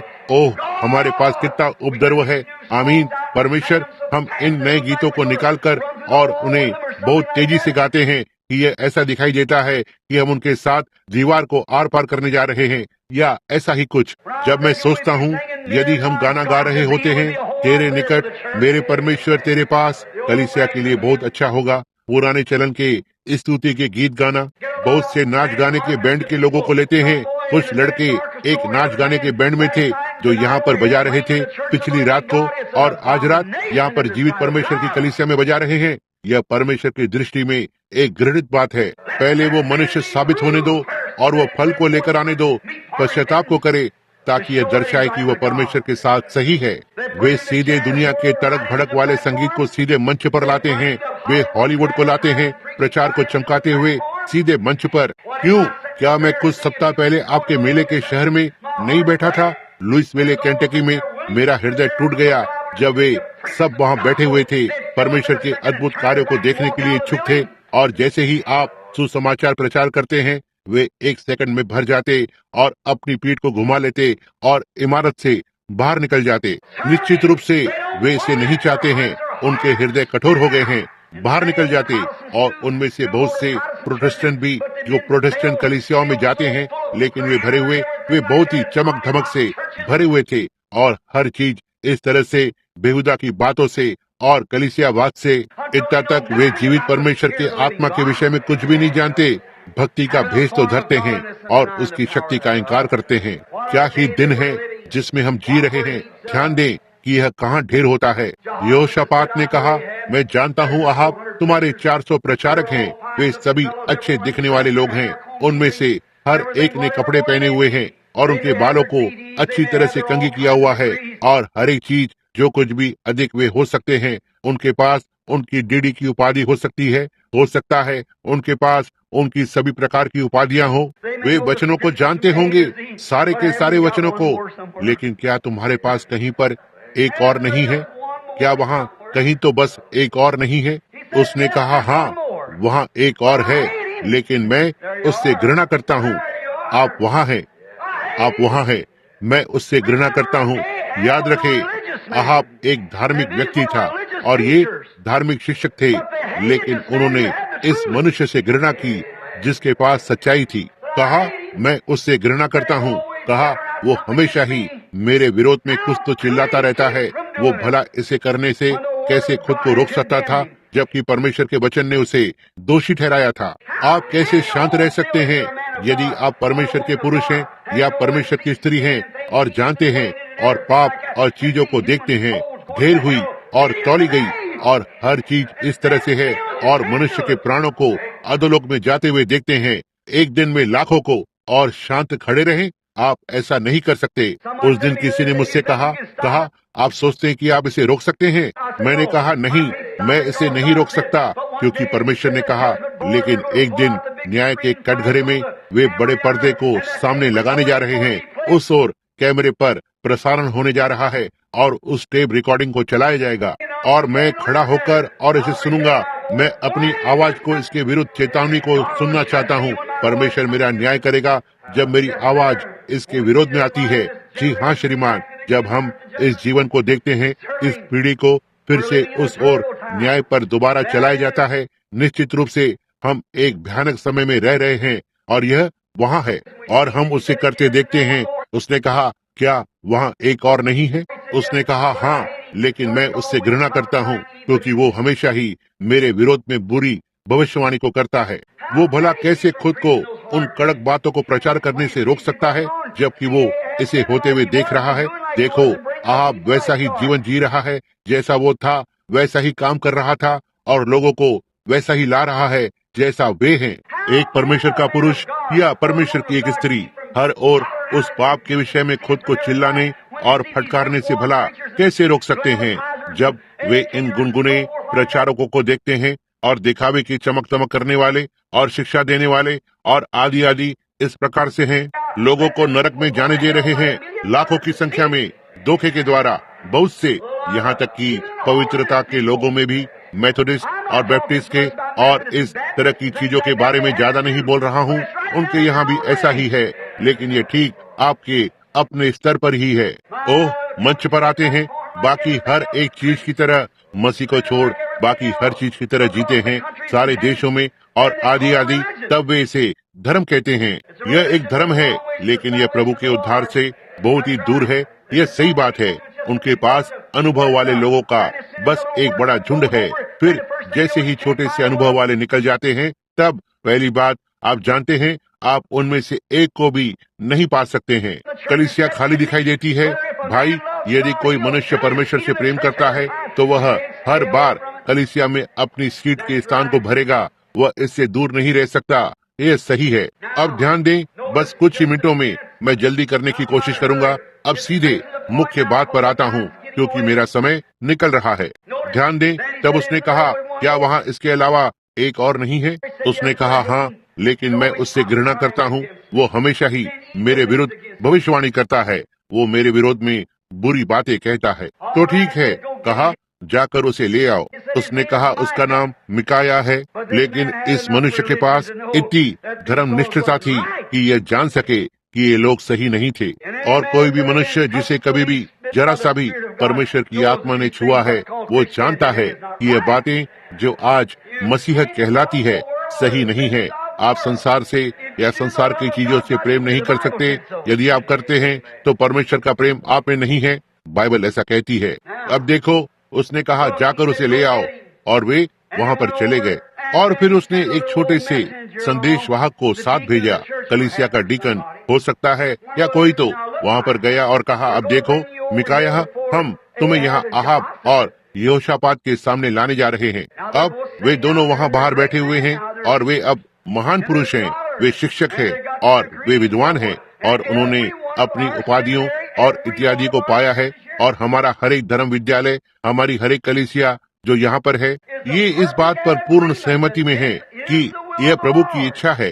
अब तुम उसी बात को कहो जो वे कहते हैं, और मैं तुम्हें बताऊंगा, तुम बेहतर कपड़े पहनोगे और कैडिलेक कार में सवारी करोगे। मैं तुम्हें बताता हूँ, यदि तुम ऐसा करोगे तो तुम बस एक महान व्यक्ति हो जाओगे। जी हाँ श्रीमान, तुम फूलते फलते जाओगे। मिकाया ने कहा, जैसा कि प्रभु परमेश्वर जीवित है, मैं केवल वही कहूँगा जो परमेश्वर कहता है। आमीन। जी हाँ। ओह, वहाँ मेरे हृदय के अनुसार एक मनुष्य है। मुझे रोटी और पानी खाना पड़ सकता है जो उसने खाया। ऐसा करने पर हो सकता है उसके एक गाल पर मारा गया हो और दूसरे गाल पर, चाहे इससे भी अधिक, लेकिन उसने सच्चाई को बताया और इसके साथ खड़ा रहा। परमेश्वर ने इसे सत्य होने की पुष्टि की। वह इतना लोकप्रिय नहीं था, लेकिन वो परमेश्वर को जानता था।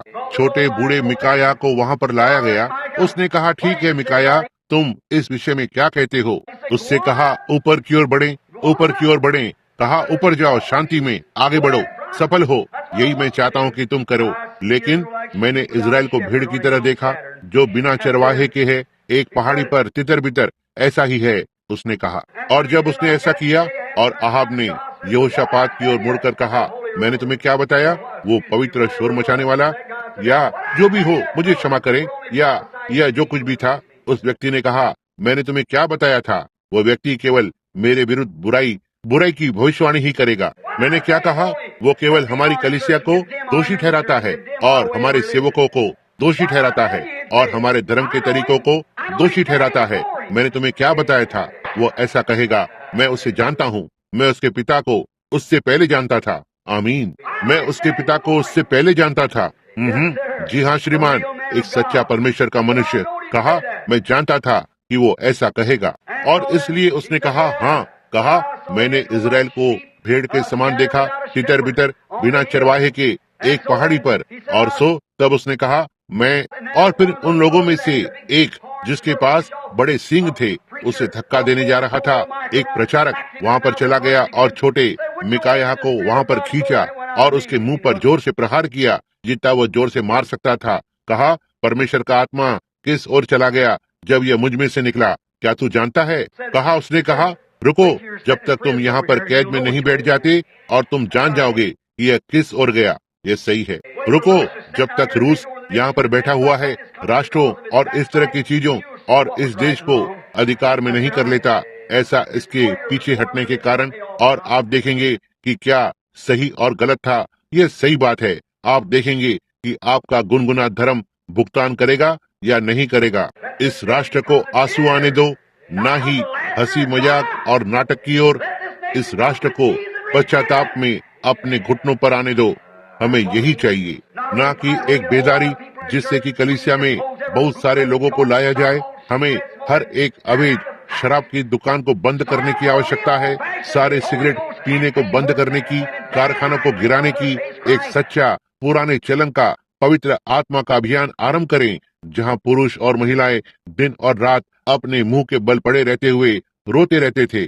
मैं आपको बताऊंगा, यह सबसे बड़ा शरण स्थल होगा जो इस राष्ट्र के पास कभी रहा है। यही सच है। ब्रैनम टैबरनेकल उसकी मूर्खता को छोड़ दे। ये यहाँ वेदी पर वापस आकर और परमेश्वर के साथ ठीक करने दो, पड़ोसियों के साथ और इसी तरह से इत्यादि के साथ, और परमेश्वर के साथ सही संबंध बना लें। आपके पास कोई भी वाद विवाद नहीं होना चाहिए, और ऐसे ही करते रहना यह संसार को आकर्षित करने वाला स्थान होगा। ये सही है। अब ये सच्चाई है। तब उसने कहा, परमेश्वर का आत्मा मुझ में से किस ओर चला गया? और मिकाया ने कहा, मैंने परमेश्वर को और उसकी सेना को, उसकी सभा को महिमा में बैठे हुए देखा। आप जानते हैं, परमेश्वर की वहाँ एक सभा होती है। कभी तो एक बार वो उसके दूत जीवों को ऊपर लाता है, और एक सभा को कभी तो एक बार ऊपर स्वर्ग में रखता है। और उसने कहा, मैंने उसे सिंहासन पर बैठा हुआ देखा, और सारे लोग उसके दाहिने और बाएं हाथ पर खड़े हुए थे, और कहा, वे चर्चा कर रहे थे, हम किसको भेज सकते हैं जो नीचे जाकर अहाब को धोखा दे, उसे यहाँ से बाहर लाए और एलिया की भविष्यवाणी को पूरा करे। परमेश्वर ने ऐसा कह दिया है जो होने जा रहा था, इसलिए हम बस देखेंगे कि कौन नीचे जा सकता है। और एक झूठ की आत्मा नीचे की ओर से ऊपर आती है, निश्चय ही नरक से बाहर आती है, परमेश्वर के सामने आकर, और कहा, मैं नीचे जाऊंगा और मैं उन प्रचारकों में आकर और उन सभी से झूठ की भविष्यवाणी करने को लगाऊंगा। ओह, क्या इससे उन्हें गुस्सा आया? क्या इससे उन्होंने अजीब सा महसूस किया जब उन्होंने कहा, मैं नीचे जाऊंगा और उन प्रचारकों से, उनमें से हर एक से झूठी भविष्यवाणी करवाऊंगा? और वो नीचे उतर गया और उन प्रचारकों में आ गया, और वे झूठ की भविष्यवाणी करने लगे। और भाई, वही परमेश्वर आज उसी सिंहासन पर राज्य करता है, और उसी झूठ की आत्मा ने आज भी वही काम किया है, झूठ की भविष्यवाणी करते हुए। वे कहते हैं, शांति शांति शांति। प्रथम विश्व युद्ध के बाद मैं आपको दिखाऊंगा कि यह कहां से आया है। पहले विश्व युद्ध में जब फ्रांस वहां पर परमेश्वर से मुंह मोड़ लिया, उनके खुशहाल 90 के दशक में और आरंभ। अब मैं नैतिकता पर थोड़ा सा लेने जा रहा हूं, इसलिए आप सब बस कुछ मिनटों के लिए शांत बैठे रहें। देखो, वहां पर पहले आरंभ में, वहां फ्रांस में, वहां पर जहां पहले झगड़ा, विवाद और गंदगी का आरंभ हुआ। यदि संसार में कभी कोई खड्डा था तो वो पेरिस, फ्रांस है। और मैं इसका अधिकांश भाग लगभग यात्रा कर चुका हूँ, और यह सबसे गंदा स्थान है जिसे मैंने कभी देखा है। और लंदन, इंग्लैंड, इतना कुछ अपवाद नहीं है, और संयुक्त राज्य ठीक इसके साथ उसी पंक्ति में आ रहा है। यह सही है, वे वहाँ हैं। हर बार जब आप स्त्रीत्व की नैतिकता को तोड़ते हैं, तो आप राष्ट्र की रीढ़ की हड्डी को तोड़ देते हैं। यहाँ आप उनके अपने देशों में जाकर और कहते हैं कि आप एक मिशनरी हैं। वे इसे पसंद नहीं करते। कहो, आप हमें क्या करने को कहोगे? अपनी पत्नियों या अपनी लड़कियों के बारे में गंदे गाने कैसे गाएं? आप हमें बताओगे कि अपनी पत्नी को कैसे तलाक देना है? हमें विस्की पीना सिखाएंगे? और जिस तरह से हम चलते हैं वैसे ही चलो। हम ऐसे ही हैं। हम अपने आप को धार्मिक राष्ट्र कहते हैं, मसीही राष्ट्र कहते हैं। तो अफ्रीका में वे मूर्ति पूजक हमें नैतिकता को सिखा सकते हैं कि कैसे जीना है। सबसे सड़ा हुआ स्थान संयुक्त राज्य अमेरिका में, मेरा मतलब संसार में लगभग ये राष्ट्र है। ये कैसे हो गया है? मैं एक अमेरिकी हूँ, निश्चय ही, लेकिन भाई मैं सहायता नहीं कर सकता जब अहाब मतलब यहोशापात के सामने, और मुझे बताना है कि परमेश्वर जो कहता है वो सच्चाई है। यही है जिसके लिए आज कलीसिया को खड़े होने की आवश्यकता है। यदि यह राष्ट्र और परमेश्वर के बीच में आता है तो यह हमेशा ही परमेश्वर होता है। जी हाँ श्रीमान, ध्यान दें, फ्रांस में उन्होंने उनकी सारी सड़ाहट को आरंभ कर दिया, और जिस तरह से वे वहाँ पर रहते थे उसी तरह से बढ़ रहे थे। और फिर परमेश्वर ने उनके पास जर्मनी को भेजा ताकि उन्हें थोड़ा सा हराया जाए। तब हम उनकी जान को बचाने के लिए वहाँ पर गए, और जैसे ही हमने ऐसा किया और युद्ध को जीत लिया, जर्मन लोगों को वापस भेज दिया, फ्रांस के साथ शांति को स्थापित किया, क्या वे परमेश्वर की ओर फिरे? नहीं श्रीमान। स्त्रियां, दाखरस, व्यभिचार, पाप और गंदगी। फिर उन्होंने क्या किया? क्या हुआ? यही है जहाँ से उसने आरंभ किया। शैतान ने अपना मुख्यालय वहाँ स्थापित किया। यही है जहाँ से उसने आरंभ किया, ठीक वहाँ पर, ताकि संसार का चरित्र भ्रष्ट करे, पेरिस, फ्रांस से। फिर यदि आप ध्यान दें, वो यहाँ सेवकाई के जरिए से नहीं पहुँच सकता है, तो उसने जो किया वो ऐसा था कि वो हॉलीवुड में आ गया। उसने अपना मुख्यालय यहाँ पर हॉलीवुड में स्थापित किया।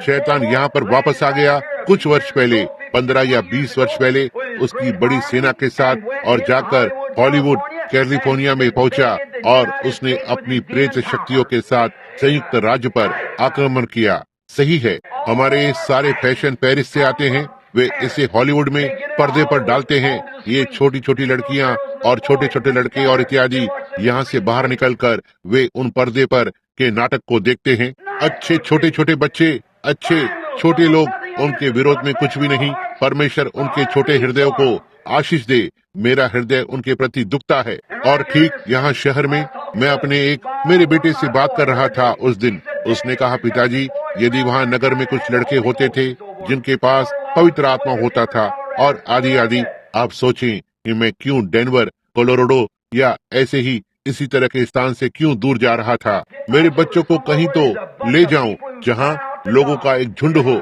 जो परमेश्वर के लिए पुकारते हों, जिसकी आवश्यकता है। भाई, यह देश, यह राष्ट्र, यह शहर, यह स्थान इतना चरित्र भ्रष्ट हो गया है, इतना तक कि यह दयनीय है। यदि मैं केवल ठीक अभी व्यक्त कर सकता, जो मैं पूरी तरह से जानता हूँ कि ठीक यहाँ सच्चाई को होना है, यह यहाँ तक मिले जुले सभा के लोगों के सामने बताने योग्य भी नहीं होगा, या ठीक यहाँ इस अपने शहर में, ठीक यहाँ, ना ही केवल यहाँ पर, लेकिन दूसरे स्थानों में, हर जगह यह आना आरंभ हो गया है आसानी से। क्यों लोग, देखो मित्रों, यह बहुत ही चालाक है। यह बहुत ही आहिस्ता से आ जाता है, इतना तक कि यह आपको घुटन देता है। शैतान हमेशा फैशन में हुआ करता था। हो सकता है वो फैशन से बाहर नहीं गया हो, लेकिन वो उसके काम से बाहर नहीं गया। मैं आपको ये बताऊंगा, वो अब भी उसके काम में है। देखो आज, जैसा कि मैंने कुछ समय पहले कहा, हम उस छोटी सी महिला, एक छोटी सी लड़की के बारे में बात कर रहे थे जो एक गुलाब के साथ थी। उदाहरण के लिए, गुलाब, ये सुंदर होता है, यह वहाँ पर होता है कि इसकी ओर देखा जाए, यह सच है। और यह बिल्कुल कलीसिया की तरह है, यह वहाँ पर होती है कि इसकी ओर देखा जाए, एक सुंदर छोटी महिला की तरह यह वहाँ होती है कि उसकी ओर देखा जाए। यह सही है, लेकिन यदि वह अच्छी है, अर्थात वह अपने पति के लिए होती है, वह बिल्कुल ठीक है। लेकिन यदि उसके ऊपर नैतिकता की लटकी हुई तलवार नहीं होती है कि वहाँ उसकी रक्षा करे, वह समाज और मनुष्य जाति की कर्जदार हो जाती है, इतनी गिरी हुई और निंदनीय और सड़ी हुई, इतना तक कि कुत्ते भी उसकी ओर नहीं देखेंगे। यह सही बात है। और जीवित परमेश्वर की कलीसिया के लिए भी यही बात है। वे यहाँ से बाहर निकलते हैं और खुद को तड़क भड़क दिखाने की कोशिश करते हैं और इस तरह से व्यवहार करते हैं। वे यहाँ अपनी महिलाओं को निवस्त्र करते हैं, ठीक, और लोग यह नहीं समझते हैं कि ये शैतान आपके घरों पर आक्रमण कर रहा है। ठीक उस दिन मेरे पड़ोस में एक युवा महिला, जो मैं सोचता हूँ कि एक अच्छी महिला है, और वो एक विवाहित स्त्री है, उसका एक बालक है, और वह छोटी महिला बाहर वहाँ पर आई। पुरुष सड़क पर किसी काम को करने के लिए आए, और यह छोटी महिला वहाँ छोटे पुराने कपड़े पहने हुई थी, जो कि बहुत ही गंदे थे। यह एक खराब मातृ दिवस का वर्णन है, लेकिन मेरे भाई, मुझे आपको कुछ तो बताने दो। माँ फिर से माँ बनने के लिए वापस आ जाए। यहाँ तक कि एक छोटा सा लड़का हमारे पड़ोस में मिलने के लिए आ रहा था, अंदर आकर और हमें इसके बारे में बताया। वहाँ पर देखो, मैंने कहा, तो यह तो कुछ भी नहीं है। वो महिला एक अच्छी महिला है। मैं यह नहीं कहता कि वह चरित्र भ्रष्ट हो चुकी है, लेकिन बात ऐसी है, उस पर एक जकड़ी हुई गंदी आत्मा है जो उसे ऐसा करने को लगा रही है, और वो इसे नहीं जानती है। संसार में एक माँ क्या चाहेगी, या कोई भी उन छोटे पुराने गंदे कपड़ों को पहने और अपने आप को पुरुष के सामने रखे। आप सुंदर हैं बहन, आप सुंदर हो माँ, मैं आपके लिए परमेश्वर का धन्यवाद देता हूँ। लेकिन आप सुंदर हैं। लेकिन यदि आपके पास उन नैतिकताओं की रक्षा करने के लिए पवित्र आत्मा नहीं है, तो अच्छा होता कि आप दिखने में इतने भद्दे होते कि कोई भी आपकी ओर नहीं देखे और आप स्वर्ग में चली जाएं। यह सही है, यह सच है। ध्यान दें कि आप क्या कर रहे हैं, वे नैतिक। अब ये क्या है? शैतान अंदर आ चुका है और उसने लोगों को इन चीजों को बताया है। वो प्रचारकों के अंदर आ गया है। वो हॉलीवुड का रूप धारण कर रहा है। वे लड़कियां और वे युवा महिलाएं, वे हॉलीवुड के अनुसार रूप धारण करते हैं। सबसे अच्छी चीजें जो उनके पास आज देश में है, सबसे अधिक नैतिकताहीन बात जो आप सुन सकते हैं, वो है रेडियो पर होने वाली सारी बातें। कुछ बूढ़ी महिलाएं जैसे कि कुमारी के स्टार, उसके विरोध में कुछ भी नहीं, लेकिन एक ऐसी बूढ़ी महिला को देखना जो 50 वर्ष की है और पूरी तरह से उसके कपड़े उसके ऊपर थोपे गए थे जैसे उसे आटे की बोरी में डाला गया हो। मैं इस बात को मजाक करने के लिए नहीं कह रहा हूँ, क्योंकि मैं उन चीजों के विरोध में बात कर रहा हूँ। लेकिन एक महिला इस तरह से व्यवहार करती है और एक युवा अमेरिकी महिला के लिए एक उदाहरण के नाई खड़ी होती है। यह हमारे राष्ट्र की कर्जदार है। यह शैतान है। आर्थर गॉडफ्रे जैसे लोग, और वे यहाँ वहाँ भागते फिरते हैं, उन चीजों को कर रहे हैं जो वे करते हैं, और जो इस तरह से देश के सबसे प्रसिद्ध पुरुष हैं। और क्यों? यह एक अपमानजनक बात है। हालेलुया! ऐसा इसलिए कहता हूँ क्योंकि मैं महसूस करता हूँ कि पवित्र आत्मा यहाँ पर है। आक्रमण जारी है। बस एक घर से दूसरे घर में, एक स्थान से दूसरे स्थान पर, कलीसिया से कलीसिया तक, मनुष्य से मनुष्य तक फैल रहा है। बच्चे यीशु मसीह के नाम में बेदारी और प्रभु यीशु मसीह के नैतिक आधार के साथ उठकर और कहें, मैं प्रभु के कुछ ही ठुकराए हुए लोगों के साथ मार्ग को लूंगा। जी हाँ श्रीमान, मैं एक सच्ची माँ बनूंगी, मैं एक सच्चा पिता बनूंगा। जब सारा संसार और हर कहीं मेरे प्राण के चारों ओर छोड़ देते हैं, तब वही मेरी सारी आशा है और सहारा है, क्योंकि मसीह पर जो ठोस चट्टान है मैं खड़ा हूँ। दूसरी सारी भूमि धंसती हुई रेत है। दूसरी सारी भूमि। इन सारी चीजों का क्या कारण है? क्या कारण है कि सेवक लोग इस तरह का व्यवहार करते हैं? कौन सी बात ने प्रचारकों को लोगों के लिए इस झूठ की भविष्यवाणी करने को लगाया? ऐसा क्यों हुआ वर्षों पहले कि आप मेथोडिस्ट लोग, जब बूढ़े जॉन स्मिथ को सुसमाचार का प्रचार करने के लिए उसके पुलपिट पर भरा हुआ था और उसने 4 घंटे का एक छोटा सा उपदेश प्रचार किया और उसने कहा, इसकी परेशानी ये है कि मेरा हृदय टूट रहा है। उसने कहा, मेथोडिस्ट की बेटियां यहाँ तक कि अपनी उंगलियों में अंगूठियां पहने हुए रहती हैं, और आज वे छोटे कपड़े पहने हुए हैं और छोटे छोटे पुराने गंदे कपड़े पहने हुए हैं, और वे अगले 5 वर्षों में पूरी तरह से नग्न हो जाएंगी यदि कुछ नहीं किया गया तो। आप मेथोडिस्ट प्रचारकों को, आप कैम्पबेली, आप बैप्टिस्ट को क्या हो गया है? जी हाँ श्रीमान, यह शैतान है जिसने अपनी शक्तियों को नीचे फेंका है और उसने यहाँ पर अपने छोटे छोटे शैतानों को छोड़ा है, और आप इसे समझ नहीं पाते हैं।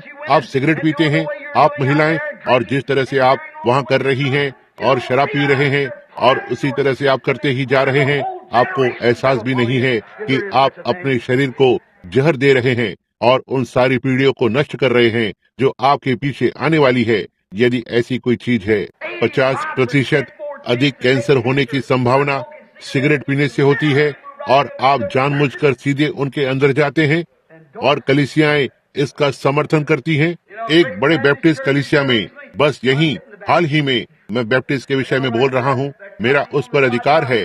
वे एक प्रकार से उस ओर झुके हुए हैं जहाँ से मैं निकल आया हूँ, लेकिन जब उन्हें संडे स्कूल की सभा और प्रचार सभा के बीच में मध्यांतर को देना होता था,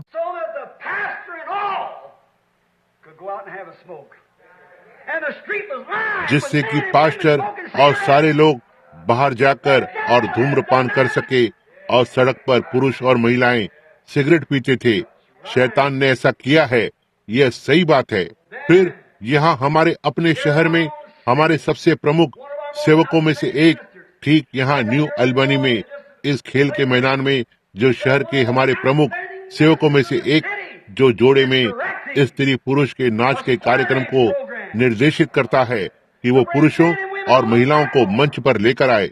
परवाह नहीं करता कि संसार क्या कहता है, मैं परवाह नहीं करता कि आप इसके इर्द गिर्द किस तरह से बहकाने की कोशिश करते हैं। भाई, वहाँ ऐसा कोई लाल लहू वाला या हष्ट पुष्ट पुरुष नहीं है जो किसी दूसरे पुरुष की पत्नी के पास जाकर वैसा ही महसूस नहीं करता हो।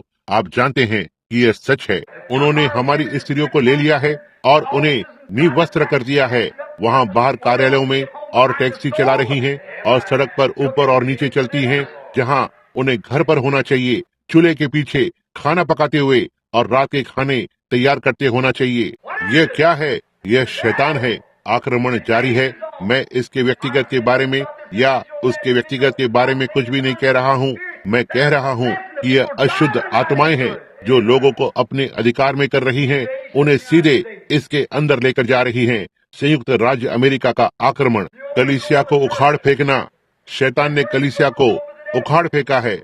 वहाँ पीछे वे अब एक लड़के को लेते हैं। जब वो एक धर्म विद्यालय में आता है तो पहली चीज जो उसे सीखनी होती है वो है अपनी डिग्रियों को लेना। उसे मनोविज्ञान को लेना है, उसे धर्म ज्ञान को लेना है, उसे सिखाना होता है। उसमें सब प्रकार की चीजों की शिक्षा को डाला जाता है। यदि वो वास्तव में अच्छी शिक्षा को प्राप्त नहीं करता है, यदि वो उतना चतुर और तेज नहीं है जितना कि वो हो सकता है, तो वो उसे बाहर कर देंगे। वह योग्य नहीं ठहर सकता है। उसे क्या करना होता है? यहाँ आकर एक छोटी सी राजनीतिक की बात प्रस्तुत करना, जैसा कि यह था एक कलीसिया की राजनीतिक बातें, लोगों के एक झुंड के लिए, मरते हुए पुरुषों और महिलाओं का एक झुंड। हे परमेश्वर, हमारे लिए कुछ पुराने चलन के लोगों को, ससाफ्रास या सुगंधित छाल के पुरुषों को भेजें, पुरुष जो क ख भी नहीं जानते हैं, जो प्रभु यीशु मसीह के पुनरुत्थान की सामर्थ को जानते हों, जो पश्चाताप का प्रचार करें और पुरुषों और महिलाओं को वेदी पर भेजते हों ताकि प्रभु यीशु से प्रेम करें। यह एक कर्ज है। उसने धर्म विद्यालयों पर आक्रमण किया है, उसने कलीसियाओं पर आक्रमण किया है, उसने हमारी स्त्रियों को निवस्त्र किया है, उसने हमारे पुरुषों को एक ऐसे स्थान पर लेकर आया है कि आप उन्हें कुछ भी नहीं बता सकते हैं। और पुरुष और महिलाएं, मैं सोचता हूँ आप कहते हैं तो ठीक है महिलाएं, जी हाँ, और आप पुरुष जो अपनी पत्नियों को ऐसा करने की अनुमति देते हैं, यह दर्शाता है कि आप किस चीज से बने हैं। यह बिल्कुल ऐसा ही है। निश्चित रूप से यह एक अपमानजनक बात है, यह दयनीय बात है। और फिर नीचे प्रचारक की ओर देखें। प्रचारक आज मंच पर खड़ा होता है, एक आधुनिक पुलपिट पर वहाँ पर खड़ा होता है, उसके लोगों के साथ उसके सामने, और पश्चाताप और पाप और मसीह के कठोर क्रूस को छोड़ संसार की हर छोटी पुरानी चीज के बारे में प्रचार करते हैं। जी हाँ, जब आप सच्चाइयों को सामने रखते हैं, लोग आपकी सुनने के लिए आएंगे।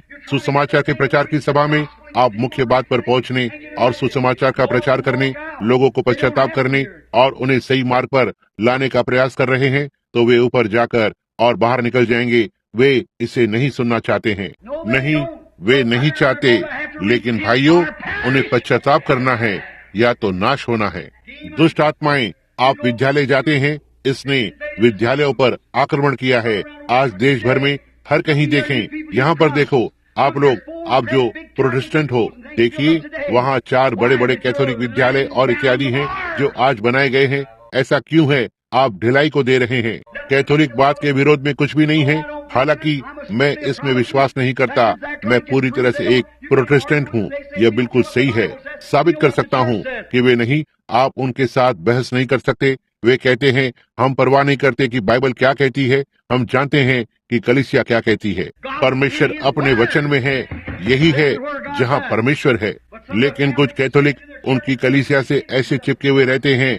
एक प्रोटेस्टेंट की नाई आपको अपने आप पर लज्जित होने को लगाएगा यदि आप केवल बाइबल से चिपके रहें जैसे वे अपने कलीसिया से चिपके रहते हैं। ठीक है, लेकिन वे गलत हैं। मैं सर्वशक्तिमान परमेश्वर के अधिकार के नीचे यह कह सकता हूँ कि वे गलत हैं पूरी तरह से। और आप प्रोटेस्टेंट लोग गलत हैं जिस तरह से आप कर रहे हैं, क्योंकि आप वास्तव में अच्छी तरह से जानते हैं और आप इसे करते हैं। यह आप में से एक ढोंगी को बनाता है। निश्चय ही यह आक्रमण है। कलीसियाओं का पतन हो रहा है और अब बजाय कलीसिया को सुंदर बनाने की कोशिश करते हैं। एक बहुत बड़ी कलीसिया को बनाते हैं, उस पर बड़े बड़े मीनारे लगाते हैं, बड़े बड़े संगीत, वाद्य यंत्र और हर एक चीज को कैथोलिक कलीसिया के नमूने के अनुसार करने का यत्न करते हैं। आप कैथोलिक चर्च की तरह नहीं बनना चाहेंगे क्योंकि वो विनाश के लिए दंडनीय है, क्योंकि यह यहोवा यो कहता है, वो विनाश के लिए दंडनीय है और आप उसके नक्शे कदम पर चल रहे हैं तो आप उसके साथ जा रहे हैं। लेकिन आज हमें जिस चीज की आवश्यकता है, ना ही एक बड़ी कलीसिया की, एक बड़े मीनार की, पर एक पुराने चलन की वेदियों की आवश्यकता है जहां पाप जल जाते हैं। प्रभु यीशु मसीह से प्रेम करने वाले पुरुषों और महिलाओं की अर्पण की गई प्रार्थना के नीचे आप यह जानते हैं, यही है जिसकी हमें आवश्यकता है। मित्रों, मेरी सुनना, मुझे सुनना, यह प्रेम है। मेरा समय खत्म हो गया है, मैं बस उस पर रुकना चाहूंगा जहां पर बस मैं इसे ले लूंगा। बस कुछ समय के बाद उस आक्रमण पर, ये कहां पर चला गया है? इसने आक्रमण किया है, इसने हमारे राष्ट्रों पर आक्रमण किया है, इसने संयुक्त राज्य पर आक्रमण किया। अब याद रखना, मैंने अपने जीवन में कभी भी वोट नहीं डाला। देखो, इसमें बड़ाई मारने की कोई भी बात नहीं है। यह मेरा अमेरिकी जन्म सिद्ध अधिकार है यदि मैं इसे करना चाहूँ। लेकिन मैं अपने मित्रों के बारे में बहुत सोचता हूँ कि उन्हें वहाँ पर रखूं। देखो, मैंने उन्हें भले मनुष्य के रूप में अंदर जाते देखा है, धोखेबाजों की तरह बाहर आते हुए देखा है, और मैं ऐसा नहीं चाहता। मेरे पास एक बात है, मैं यहाँ एक व्यक्ति के लिए एक मंच को तैयार कर रहा हूँ जो उम्मीदवार है, और वो यीशु मसीह है, और केवल वही एक है। मैं अपना समय उसके लिए देता हूँ, यह सही बात है। और यदि मैं कलीसिया को व्यवस्थित कर सकूं तो बाकी का संसार अपने आप समझ जाएगा, यह सही है। लेकिन मैं आपको बता दूं, जब श्रीमान रूजवेल्ट, वो मनुष्य मर चुका है, उसे विश्राम करने दो। मैं विश्वास करता हूं कि वो विश्राम में है। उसने आकर और 3 और 4 बार कार्यकाल को चलाया और अधिकार कर लिया, बस एक प्रारंभिक तानाशाही को।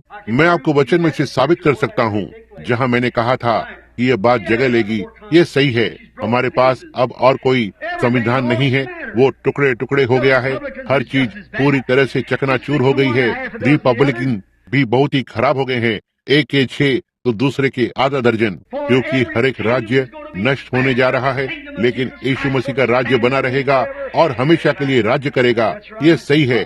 उस पर दानियल ने देखा कि पहाड़ों में से चट्टान को तराशा गया और वहाँ पहले की राजनीतिक दुनिया पर प्रहार किया और इसे इस तरह से पीसकर पाउडर में बदल दिया जैसे कि ग्रीष्म ऋतु में गेहूं को रौंदा जाता है। लेकिन वो चट्टान बढ़कर एक बड़े पहाड़ में बदल गई जो आकाश पर फैल गई, सारे आकाश और पृथ्वी को भी भर दिया। ऐसा ही है, राजनीतिक संसार खत्म हो गया है, हमारा राष्ट्र टूट गया है। आपको ये याद होगा कि भाई ब्रैनम ने कहा कि यहोवा यो कहता है, हमारा राष्ट्र ध्वस्त हो गया है, यह कभी नहीं उठेगा, वो खत्म हो चुका है। बाकी के सारे राष्ट्रों की तरह ये संसार का सबसे बड़ा राष्ट्र है जो आज खड़ा हुआ है। लेकिन ये वही शैतान का बीज है जिसे लोगों के हृदय के अंदर बोया गया है। किस तरह से ये हॉलीवुड में आया, यह किस तरह से लोगों के अंदर आया और इससे आरंभ किया, और आप उन्हें कुछ भी नहीं बता सकते। आप एक राष्ट्रपति को लें जो अब विस्की को बंद करने की कोशिश करेगा और शराबबंदी को करेगा। देखना कि क्या बात जगह लेती है। वहाँ पहुँचने के 2 घंटे बाद ही उसे गोली मार दी जाएगी। निश्चय ही वो इससे बर्दाश्त नहीं कर सकता। सारा संसार उसके विरोध में होता है। जी हाँ श्रीमान, आप ऐसा नहीं कर सके। वह खत्म हो चुका है, उस पर आक्रमण किया गया है और साम्यवाद की आत्मा ने इसका अधिकार कर लिया है। आज हमारे विद्यालयों में जाएं, हमारे विद्यालय के बच्चों की ओर देखें। हमारे छोटे छोटे बच्चे जो विद्यालय जाते हैं, आपको बस यह पता लगाना चाहिए कि क्या चल रहा है। यहाँ विद्यालय में छोटी छोटी लड़कियाँ और इस तरह की चीजें 14 और 15 वर्ष की उम्र में उनकी माँ उन्हें विद्यालय भेजती है जो नैतिक रूप से नष्ट हो गई है, मानसिक रूप से नशा करने वाली, नशे की आदि, सिगरेट की लत, इस तरह की बाकी की हर एक चीज उस छोटी सी उम्र में। इस तरह की छोटी बच्चियां, उनमें से कुछ के बीच कुंवारी लड़की को ढूंढना उतना ही कठिन होगा जितना कि घास के ढेर में सुई ढूंढना। जब वे लड़कों के साथ कंबल की तारीखें देते हैं और इस नदी के किनारे और हर जगह पर अंगड़ाई लिए होते हैं। और मैं इसे आपको साबित कर सकता हूँ मेरे दोस्तों। मैं ऐसे ही इसे पुलपिट में नहीं कहूँगा जब तक मैं नहीं जानता कि मैं किस बारे में बात कर रहा हूँ। हमारे यहाँ के देशों के स्कूलों में, ठीक यहाँ इन देशों में, उन छोटी लड़कियों के कपड़े पहनने के बारे में नहीं जानते। अपनी माताओं को बता रही हैं कि वे भिन्न स्थानों में जा रही हैं और लड़कों से मिलती हैं, और यहाँ तक कि लुइस विले की सड़कों पर वेश्यावृत्ति करती हैं। यह क्या है? और गायन मंडली में गीत गाती हैं, क्योंकि उनके पास एक छोटा सा पुराना सामाजिक सुसमाचार होता है जो वहाँ पर जारी है, जहाँ प्रचारक लोग खड़े होते हैं और छोटी मोटी बातों के बारे में बात करते हैं और बाइबल की छोटी छोटी कहानियां बताते हैं या ऐसा ही कुछ, बजाय इसके कि पश्चाताप का प्रचार करें और पुरुषों और महिलाओं को वेदी पर लेकर आएं। उस लड़की का पिता रात में चलकर आता है और अपने सिगार को जलाता है, एक गिलास बियर लेकर और बैठता है और इसे पीता है। माँ दिन के समय बाहर होती है किसी ताश के पत्तों की पार्टी में महिलाओं के झुंड के साथ। कुछ इस तरह के सामाजिक कार्यक्रम में आप भला कैसे अपेक्षा कर सकते हैं कि बालक कुछ और ही बने। देखिए, आप जिस किसी भी वातावरण में रहते हैं आप वैसे ही होते हैं। आप एक छोटी सी लड़की को लें, छोटे से छोटे लड़के को, उन्हें यहाँ बाहर रख दें, उन्हें किसी के साथ रहने दें। आप एक पुरुष को लें, मैं अपने लड़के को ले सकता हूँ, उसे किसी के साथ एक दिन के लिए बाहर रहने दें, मुझे वहाँ आने दो। मैं हमेशा ही आपको बता सकता हूँ कि वो किसके साथ रहा है। निश्चित रूप से देखो, वो वातावरण, वह आत्मा उसे पकड़ लेता है। आप एक कलीसिया में जाते हैं जहाँ लोग सब, आप पवित्र आत्मा की कलीसियाओं में जाएं या पेंटिकॉस्टल कलीसियाओं में, वे इसे कहते हैं हर कोई होने। ओह, वे दौड़कर और अपने सिर को ऊपर नीचे हिलाते हैं। पास्टर जो करता है, देखो सारी कलीसिया उसी चीज को करने लगती है। मनुष्य को, लोगों को उठकर और बस बुरा काम करने दो या कुछ और करना जारी रखते हैं। पूरी चीज को ऐसा करते हुए देखोगे। एक ऐसे स्थान में जाएं जहाँ पास्टर वास्तव में रूखा और ठंडा हो, सारे झुंड को ऐसा ही करता देखोगे। आप उस वातावरण में आ जाते हैं। आप एक ऐसे पुरुष को लें जो एक अच्छा धार्मिक व्यक्ति है और उसे एक छोटी सी महिला से विवाह करने दें जिसकी एक पैसे की भी कीमत नहीं है। ज्यादा समय नहीं बीतेगा कि उस पुरुष की एक पैसे की भी कीमत नहीं रह जाएगी। आपके साथ यही हुआ। इसी तरह से लें, इसके विपरीत एक अच्छी छोटी महिला को एक ऐसे व्यक्ति से विवाह करने दो जिसकी एक पैसे की कीमत नहीं है। पहली चीज जो आप जानते हैं वह उसी चीज को कर रही होती है जो वो कर रहा है। मैं आज सुबह किस तरह जाकर और अपने हाथों को छोटे टूटे हुए घरों की ओर संकेत कर सकता हूँ और इस तरह की चीजों पर जहाँ प्यारी छोटी माताएं शराब पीने वाले पिता के पास आती हैं और ऐसी ही चीजें और सोचते हैं कि वे उसके साथ कुछ तो कर सकती हैं, और अब सारी माताएं और वे सब शराब पी रही हैं और ऐसे ही चल रहा है। यह वातावरण होता है। यह क्या है? यह शैतान है। यह शैतान का आक्रमण है। वो इस राष्ट्र के अंदर फैल गया एक गरजते हुए सिंह की तरह। उसने खुद को यहाँ उनके सबसे अच्छे स्थान पर बसा लिया है, उस हॉलीवुड में। उसने कहा, मैं फिल्मों को यहाँ ला सकता हूँ, जब तक टेलीविजन नहीं आ जाता है तब मैं उन्हें ले लूंगा। और वो वहाँ बैठ गया। और कलीसिया के लोग बजाय इसके कि तमाशे या कार्यक्रम को बंद करें और अपने बच्चों को वहाँ नहीं जाने दें, वे उन्हें रविवार दोपहर को 10 सेंट देते हैं और उन्हें वहाँ भेजते हैं जिससे कि उनकी एक छोटी सी सामाजिक ताश के पत्तों की पार्टी हो सके, अपने आप में मग्न हो सकें और घूम फिर सकें। ओह, क्या ही लज्जा की बात है। अब वे बस टेलीविजन को चालू करते हैं और उस सारे गंदे सड़े हुए बेहुदा बातों को जो संसार में है उसे देखते हैं इस टेलीविजन पर। यह सही है। मुझे फिल्म से कोई शिकायत नहीं है, मुझे टेलीविजन से कोई शिकायत नहीं है। यह सड़ी हुई चीजें हैं जो इस पर दिखती हैं। यह वही है। यदि आपने इसे नैतिक बनाए रखा होता तो ये नैतिक ही बनी रहती थी। आप आज यहाँ शहर में पुराने फैशन के बटन के जूते बिल्कुल भी नहीं बेच सकते। स्त्रियाँ उन्हें नहीं चाहती, वे अपने पैरों से उंगलियां निकालना चाहती हैं। बाकी महिलाएं भी ऐसा कर रही हैं। यह सही बात है। जब आप कलीसिया में जाते हैं तो आप उन्हें पुराने समय के धर्म को नहीं बेच सकते, क्योंकि दूसरी महिला वो नहीं चाहती। नहीं, इससे कोई लेना देना नहीं रखना चाहती है। नहीं श्रीमान, मुझे वहाँ जाने की कोई जरूरत नहीं है। मैं बस इतना ही विश्वास करती हूँ कि बस इतना ही है। ओह भाई, शैतान भी विश्वास करता है। ठीक है, आप पश्चाताप करेंगे या नष्ट हो जाएंगे। अब क्षमा करें। नहीं, मैं नहीं कह रहा हूँ। नहीं, मैं नहीं कह रहा हूँ। नहीं, मैं इसे वापस लेता हूँ। मैं लोगों से प्रेम करता हूँ, लेकिन मैं आपसे इतना प्रेम करता हूँ कि आपको इस तरह से सिर के बल डुबकी लगाते हुए देखना चाहता हूँ। परमेश्वर ने चाहा तो मैं इसे कुछ समय बाद सप्ताह में ले लूंगा। अब आप माताओं के लिए, जो माताएं हैं, जाने से पहले आपसे बस कुछ शब्द। परमेश्वर आपको आशीष दे। आप अपने बच्चों का पालन पोषण ठीक ढंग से करें। हम इस आक्रमण को ले लेंगे। हमें अब भी घरों में जाना है और बहुत से स्थानों में, स्कूलों में और इसके साथ बाहर स्थानों में हम इसे ले लेंगे। लेकिन संयुक्त राज्य अमेरिका के आक्रमण के बाद शैतान ने उस पर कब्जा कर लिया है। रूस से मत डरो, रूस के पास करने के लिए कुछ नहीं है। हम इसे अपने आप के लिए कर रहे हैं। हमारी खुद की सड़ावट ठीक हमारे बीच में है। यह सही बात है। आप जानते हैं, संयुक्त राज्य अमेरिका में बाकी सारे संसार की तुलना में अधिक तलाक के मामले हैं।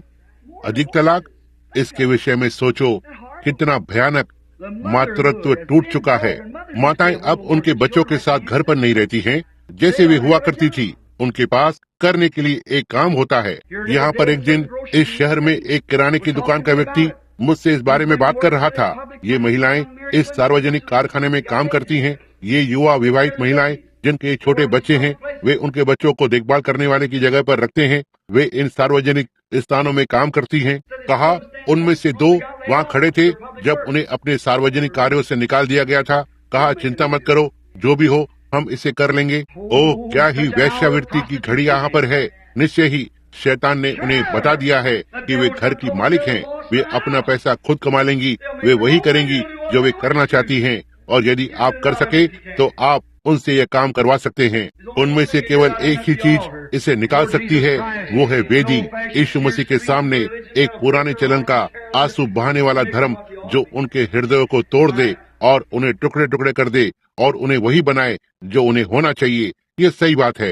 वे हो सकता है कि सोचें, मैं बस एक पुराने विचारों वाला मनुष्य हूँ, लेकिन जिस दिन आप मर रहे होते हैं मेरे भाइयों बहनों, आपको एहसास होगा कि मैंने आपको सत्य बताया था। ये सही है। वो आक्रमण पर है। समय आ पहुंचा है अभी। अब जी हाँ, निर्णय की एक घड़ी ना ही कलीसिया में आने के लिए, लेकिन यह निर्णय लेने का समय है कि क्या आप मसीह की सेवा करेंगे या अपनी कलीसिया में गुनगुने बने रहेंगे। और यह सही है। कलीसिया के बहुत से सदस्य हैं। यदि सारे या अमेरिका के लोग जो मसीह होने का दावा करते हैं वे सच्ची मसीही हों, फिर से जन्म पाए हुए मसीही, भाई, हम भी युद्धों और मुसीबतों से लगभग उतने ही सुरक्षित रहेंगे जितने आप स्वर्ग में रहेंगे। जी हाँ श्रीमान, बीमारियां देश को छोड़ देंगी, बाकी की हर एक चीज। क्या यह अच्छा नहीं होगा कि सड़क पर आकर और देखें जहाँ एक महिला और पुरुष आते हैं, आप कैसी हैं बहन, सुप्रभात भाई, यहाँ चलो, वहाँ नहीं। आपको संसार में कुछ भी चिंता नहीं है, सब कुछ बस ठीक है और अच्छा है। और वो व्यक्ति सड़क के कोने पर आ जाता है, बजाय इसके आपको कुचल कर निकलने की कोशिश करे, वो रुक कर कहे, कोई बात नहीं भाई, कोई बात नहीं, आपके पास, ओह, आप मेरे सामने आ गए थे, आप देखते हैं। बस क्या ये अच्छी बात नहीं होगी? हमारे पास ऐसा होने जा रहा है, लेकिन यह शताब्दी में होता है भाई। वो दिन अभी आ रहा है। ये सही है। इसलिए अब हम नहीं। मैं अपने पड़ोस में खड़ा था एक दिन। यहाँ पर हमारे पड़ोसी के विरोध में कुछ भी नहीं है, लेकिन मैं अपने छोटे बच्चों की ओर ध्यान दे सकता हूँ। पत्नी रो रही थी। इस शहर का कोई एक डॉक्टर है, उसकी छोटी लड़की मेरी छोटी लड़की के साथ इधर उधर घूमती रहती थी और वे एक दूसरे से प्रेम करते थे, जब तक उन्हें पता नहीं चला कि मेरी लड़की का नाम ब्रैनम था और वो आदरणीय ब्रैनम की बच्ची थी।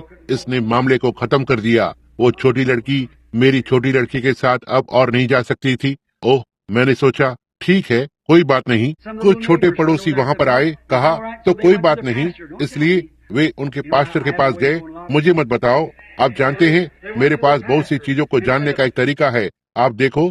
सो वे अपने पास्टर के पास गए और कहा, आप जानते हैं हमारे पड़ोस में एक व्यक्ति रहता है जो हमारे बच्चों के प्रति बहुत ही अच्छा है। कहा, वो आदरणीय ब्रैनम है। वो उन्हें लेता है, उन्हें अपने छोटे पुरानी गाड़ी में बैठाता है और उन्हें बाहर ले जाता है। कहा, अच्छा, ओह, आहा, हमारे पास आदरणीय ब्रैनम के विरोध में कुछ भी नहीं है, वो ठीक है। लेकिन आप देखना, वो हम लोगों से बिल्कुल अलग श्रेणी के लोग हैं। जी हाँ, मैं चाहता हूँ कि आप नहीं, आप जानते हैं, मैं एक प्रकार से नहीं, आप उनसे बात करो और मित्रता पूर्वक रहो, लेकिन बस इससे आगे नहीं जाएं। ओह भाई, मेरी पत्नी वहाँ खड़ी हुई रो रही थी। मैंने कहा, प्रिय, यह एक अलग करने वाली रेखा है, क्योंकि मैं और मेरा घराना यहोवा की सेवा करेंगे। यद्यपि सारा संसार पीछे हटने लगे, पर यीशु मसीह सदा के लिए है। यदि मुझे कट्टरपंथी कहलाना पड़े, यदि मुझे त्यागा जाता है मेरे संगी मनुष्य और इस प्रकार की चीजें, मैं तब भी यीशु मसीह को चुनूंगा। परमेश्वर के ना बदलने वाले हाथ को थामे रहें। जब धरती के मित्र आपको छोड़ देते हैं तब भी उसके और भी अधिक नजदीक रहें, उसे थामे रहें। परमेश्वर मुझे प्रचार करने दो जैसे मैंने पहले कभी नहीं किया हो। मुझे मरते हुए मनुष्य को प्रचार करने दो। खुद एक मरते हुए मनुष्य के रूप में मुझे लोगों को ऐसे प्रचार करने दो जैसे मेरे पास प्रचार करने के लिए दूसरा उपदेश कभी नहीं होगा।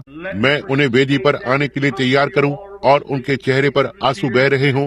घर वापस जाकर और मसीही लोगों की तरह जिएं और उनके पड़ोस में रहकर इस सारे खिलवाड़ को यहाँ रोक दो। यहाँ वहाँ भागना और उछलते रहना और ऐसे ही करते जाना और इस तरह से व्यवहार करना और इस पर गुस्सा करना और उस तरह से करना, ओह ऐसा न करें। यही वो शैतान है। वे दुष्ट आत्माएं मसीही लोगों पर आती हैं। याद रखें, वे सेवक जो वहाँ पहले थे, वे लोग भविष्यवक्ता थे। वे भविष्यवक्ता थे, वे धार्मिक पुरुष थे जो बलिदान को चढ़ा रहे थे। वो उतने ही धार्मिक थे जैसे इस दिन के शिक्षक हैं, लेकिन भाई वे सच्चाई को जानने से बहुत दूर थे। क्या आप नहीं देखते कि शैतान कितना धार्मिक है? ना ही शैतान कोई साम्यवाद जैसी बड़ी बड़ी चीज सब मसीहत के विरोधी हैं, ऐसा नहीं है। यह तो उस शैतान के हैं निश्चय ही, लेकिन यह मसीह विरोधी नहीं है। मसीह विरोधी बहुत ही धार्मिक होते हैं, बहुत ही धार्मिक। यह एक धार्मिक आत्मा थी जिसने यीशु को क्रूस पर चढ़ाया। यह हमेशा से एक धार्मिक संसार रहा है। एक धार्मिक लोग जो क्रूस पर चढ़ाते हैं, यह धार्मिक लोग होते हैं जो सच्चे मसीह के विरोध में थे। यह धार्मिक भविष्यवक्ता थे जो मिकाया के विरोध में थे। यह उस दिन के धार्मिक लोग हैं जो परमेश्वर के संदेश के विरोध में हैं। याद रखें, मैंने आपको चेतावनी को दिया है, मैंने आपको बता दिया है। मैं कैथोलिकवाद और बैप्टिस्ट और मेथोडिस्ट के बारे में इतना कुछ नहीं बोल रहा हूँ। मैं तो बस उन लोगों के बारे में बात कर रहा हूँ जो पवित्रता के लोग हैं, ठीक यहाँ इन वहाँ पंक्तियों पर हैं। आज इसकी ओर देखें, यह किस तरह से सामने आया है और नाटक में खड़ा हुआ है। ओह प्रभु, मैं कभी तो इसमें गया हूँ और मेरा हृदय अंदर ही अंदर टूट जाता है। वहाँ खड़े होते हैं एक पुराने बेंजो बाजे के साथ, उस पुराने बेंजो को जोर जोर से बजाते हैं और इस तरह से एक पुरानी वायलिन को बजाते हैं। क्या यह टेक्सास का फलाना और फलाना चरवाहा है? मेरे पास उस व्यक्ति के विरोध में कुछ भी नहीं है, लेकिन यह वहाँ बाहर संसार से संबंध रखता है। ये सही है। मैं तो बल्कि खड़ा होना चाहूंगा भाई, यहाँ तक बिना किसी चीज के, बिल्कुल कुछ भी नहीं, बस खड़ा होकर और अपने हाथ ऊपर उठाना चाहूंगा और कहूंगा, यीशु मुझे क्रूस के पास रखें। जी हाँ श्रीमान, पवित्र क्रूस को मैं सहन करूंगा जब तक मृत्यु मुझे आजाद न कर दे। तब घर जाकर मुकुट को पहनूंगा, क्योंकि वहाँ मेरे लिए एक मुकुट है। आज सुबह यहाँ आप छोटी माताओं के लिए जो कि सच्ची माताएं रही हैं, और मैं जानता हूँ कि आप में से बहुत सी हैं। मैं सोचता हूँ आप में से हर एक जन है। मुझे आपको कुछ बताने दो। परमेश्वर आपको आशीष दे। आप 5वें सुसमाचार हैं। मैं सोचता हूँ, मैं आपको बताता हूँ जो अब आपके बच्चों के लिए है। बस एक छोटी सी बात, क्योंकि भाई नेविल शायद प्रचार करेंगे आज रात माँ के बारे में, या जो कोई भी हो हम में से एक जो प्रचार करता है तो ठीक है माँ के विषय में। लेकिन सुनना, मैं आपसे कुछ तो पूछना चाहता हूँ। याद रखें, जब मूसा एक छोटा सा लड़का था, यह एक माँ थी जिसने उसे उसके निर्देश को दिया था।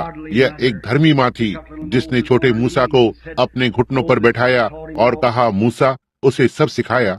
वो उसका शिक्षक था या वो उसकी शिक्षिका थी, मेरा मतलब फिरौन के नीचे, और कहा, अब ये बातें कहा, मूसा किसी दिन तुम इजराइल के बच्चों को छुड़ाने जा रहे हो। तुम वो लड़के हो जिसे बुलाया गया है। अपने आप को शुद्ध रखना और संसार से बेदाग रहना, क्योंकि तुम ही वो एक हो, तुम ही वो एक हो। वहाँ कोई स्थान हम नहीं पाते जहाँ वो कभी किसी धर्म विद्यालय में गया हो, कोई भी शिक्षा ली हो जो कभी उसे मिली हो। वो ठीक फिरौन के महल में रहा था जो एक मूर्ति पूजक था, लेकिन उसकी माँ ने उसे सिखाया था। यही एक सच्ची माँ होती है। उसने उसे प्रभु के नीति वचन सिखाए। उसने उसे बताया कि उसे कैसे पवित्र होना चाहिए। उसने उसे बताया कि उसे किस तरह और उसे क्या जीना चाहिए और कैसे परमेश्वर क्या करेगा, उसके लिए क्या करना है। और ये चीजें मूसा के साथ उसके जीवन के सारे दिनों में बनी रही। और कोई भी भली सच्ची निष्ठावान माँ जो उसके छोटे बच्चों को लेगी, बजाय इसके कि उन्हें सिनेमा को और नाच को और इस तरह की आदि आदि चीजों को देखने के लिए भेजे, और वो उन्हें अपनी गोद में बैठाएगी और उन्हें प्रभु यीशु मसीह के बारे में सिखाएगी। यहाँ एक दिन मैं एक माँ से टेलीफोन पर बात कर रहा था और माँ ने कहा, ओ भाई बिली, उसने कहा मेरा बेचारा लड़का परेशानी में है। कहा ओह, वो कितनी परेशानी में है। मैंने कहा हाँ, मैं इसके बारे में जानता हूँ प्रिय बहन। और उसने कहा हो सकता है वो गलत हो, मैं नहीं जानती। कहा एक ऐसा कहता है और एक वैसा कहता है, मैं नहीं जानती। लेकिन कहा कोई फर्क नहीं पड़ता कि वो गलत है या सही है, मैं उससे प्रेम करती हूँ। आप वहाँ है, मैं उससे प्रेम करती हूँ।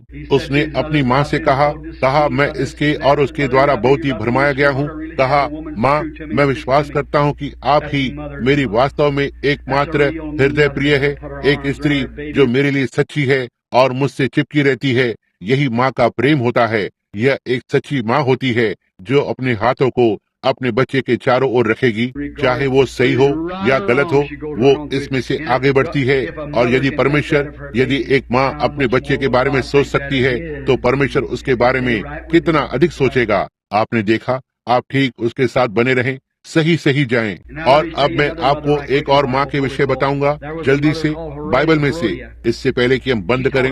एक माँ थी जिसका नाम हेरोदिया था।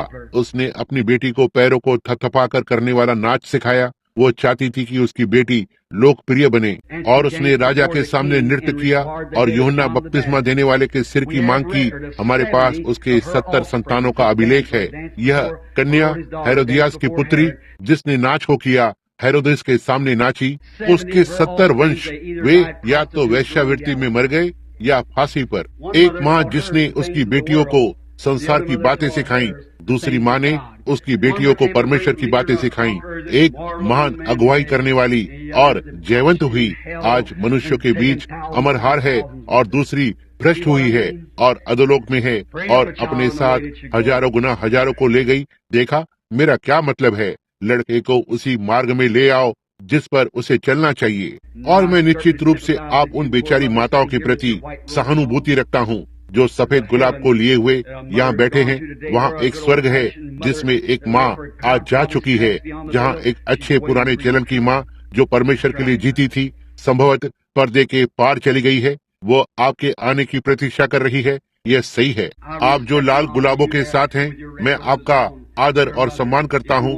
आपकी माँ, यदि आप उसके लिए कुछ भी करना चाहते हैं तो इसे एक वर्ष में 365 दिन करें। उसके घर जाकर और प्रार्थना को करें और परमेश्वर के लिए जिएं। यही वो चीज है जो करना है। और अपने बच्चों का पालन पोषण करें। और जब आपके बच्चे बड़े हो जाते हैं तो वे आपको धन्य कहेंगे।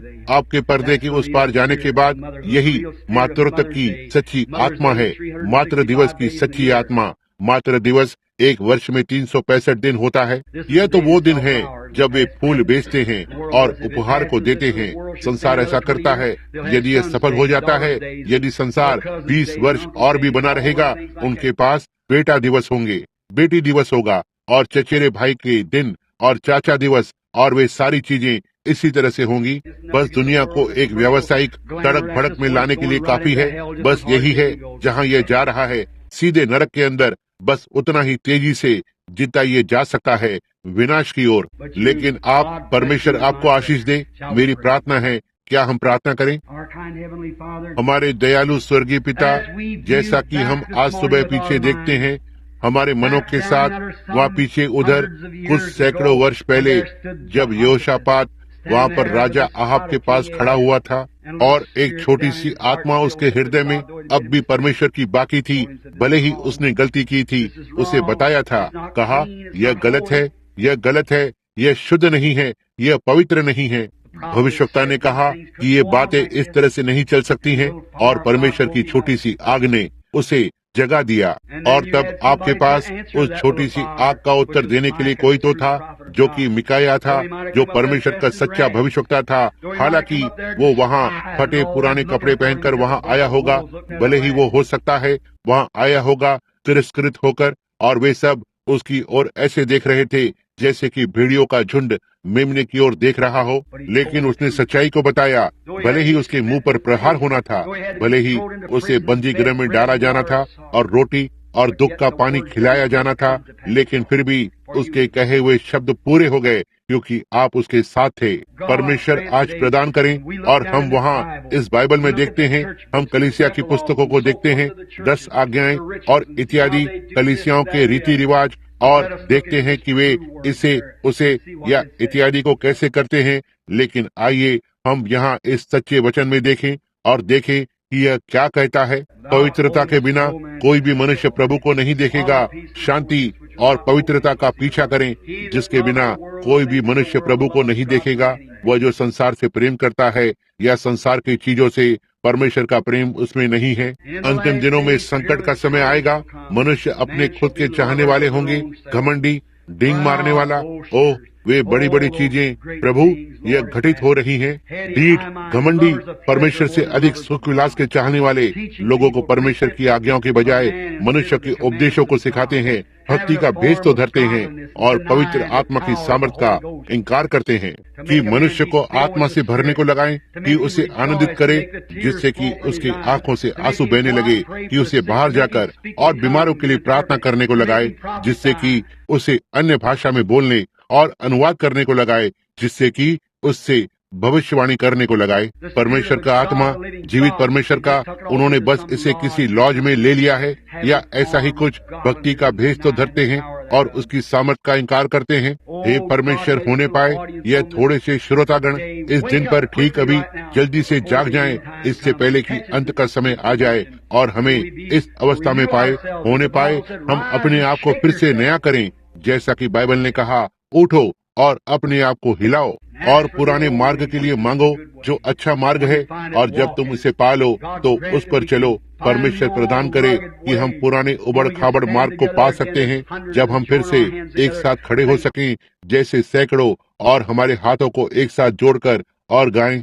मैं प्रभु के कुछ ठुकराए हुओं के साथ मार्ग को लूंगा। मैंने यीशु के साथ आरंभ किया है और मैं इसमें से होकर जा रहा हूँ। परमेश्वर इसे जीने के लिए हमारी सहायता करे और ऐसा होने के लिए इन सभी प्रिय माताओं को आशीषित करें जो यहाँ बैठी हुई हैं। प्रभु, ये जानते हुए कि वे स्वयं माताएं हैं, उनके कोट पर सफेद गुलाब लगे हुए हैं। आज सुबह एक प्रिय बूढ़ी माँ के यादगार के रूप में जो पार होकर दृश्य के परे जा चुकी है।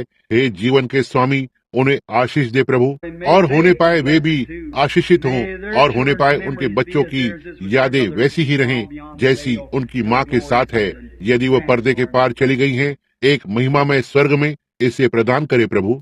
और किसी सुबह जब हमारी नसों से जीवन रुक रहा हो और हमारी सांसें हम तक आने में असफल हो रही हों, पर्दा फिर खुल जाएगा, वो नीचे आएगी, हो सकता है यर्दन के छोर पर, ताकि वहाँ पर हमारी सहायता करे। ओह, उस महिमामय दिन के लिए जब हम अपने पैरों को उस ओर कदम रखते हैं जहाँ वहाँ ना ही वातावरण सिगरेट के धुएं से दूषित नहीं होगा, सड़क पर कभी भी शराबी नहीं पड़ा होगा, वहाँ कोई वेश्या कभी भी नहीं होगी, वहाँ कभी भी पाप नहीं होगा, ऐसा कुछ भी कभी नहीं होगा।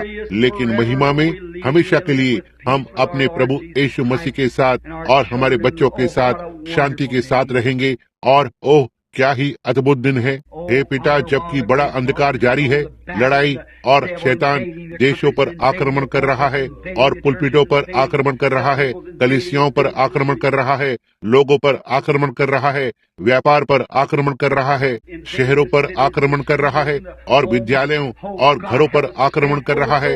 हे परमेश्वर, खड़े होने में हमारी सहायता करें, तलवार को जल्दी से खींचें और परमेश्वर के लिए लड़ें, जैसे मूसा और लेवियों ने वहाँ पर किया जब पाप छावनी में था। हमारी सहायता करे प्रभु। अब हमें क्षमा करें और हमें आशीषित करें और हमें नम्र बनाए रखें। प्रभु, हमें तोड़ दें। हे परमेश्वर, आपने कहा वह जो आगे जाकर आंसुओं में बोता है निश्चय ही फिर से वापस लौटेगा, आनंद करते हुए अपने साथ पूले को लेकर आएगा। हे परमेश्वर, हमारे टुकड़े टुकड़े करें, हमें नए सिरे से ढालें। प्रभु, हम मार्ग से बहुत अधिक हट गए हैं। मैं स्वयं प्रभु, मैं एक ऐसे स्थान पर जा रहा हूँ जहाँ मैं सोच रहा हूँ कि कितने लोग मेरी सभा में उपस्थित होंगे। हे परमेश्वर, मैं चाहता हूँ कि आप उपस्थित हों। आ प्रभु, हे मसीह प्रभु, आ मुझे तोड़कर मुझे ढाल। हे प्रभु, मुझे कभी भी उन बातों को अपने मन में नहीं आने देना। परमेश्वर, उन्हें मुझसे दूर रखें। मेरी प्रचार करने के लिए सहायता करे प्रभु। जैसा कि मैंने कहा कुछ समय पहले, जैसे एक मरते हुए मनुष्य के लिए करता है, यह जानते हुए कि हम सभी को अनंतता का सामना करना ही है। हमें आपके सामने खड़ा होना है। जब आप अपने प्रसन्न चित्त आचरण से नहीं होते हैं, जब आप दया के साथ नहीं होते हैं, जब आप बिना दया के खड़े होते हैं, जब आप क्रोध में खड़े होते हैं कि राष्ट्रों पर न्याय को लाएं, और वे लोग जिन्होंने ठुकराया और आपके बालक के प्रेम को ठुकरा दिया, परमेश्वर आज उसके साथ मुझ पर दया करें कि उस दिन पर मैं निश्चित रूप से खड़ा रह सकूं। हो सकता है अभी रोना पड़े, लेकिन आप आंसू को मिटा देंगे आनंद के लिए उस समय पर जब आप कहते हैं, प्रभु के आनंद में प्रवेश करो जो तुम्हारे लिए जगत की बुनियाद डालने से लेकर तैयार किया गया है। परमेश्वर अब हमारे साथ हो और हमारी सहायता करें। हम यीशु के नाम में प्रार्थना करते हैं, आमीन।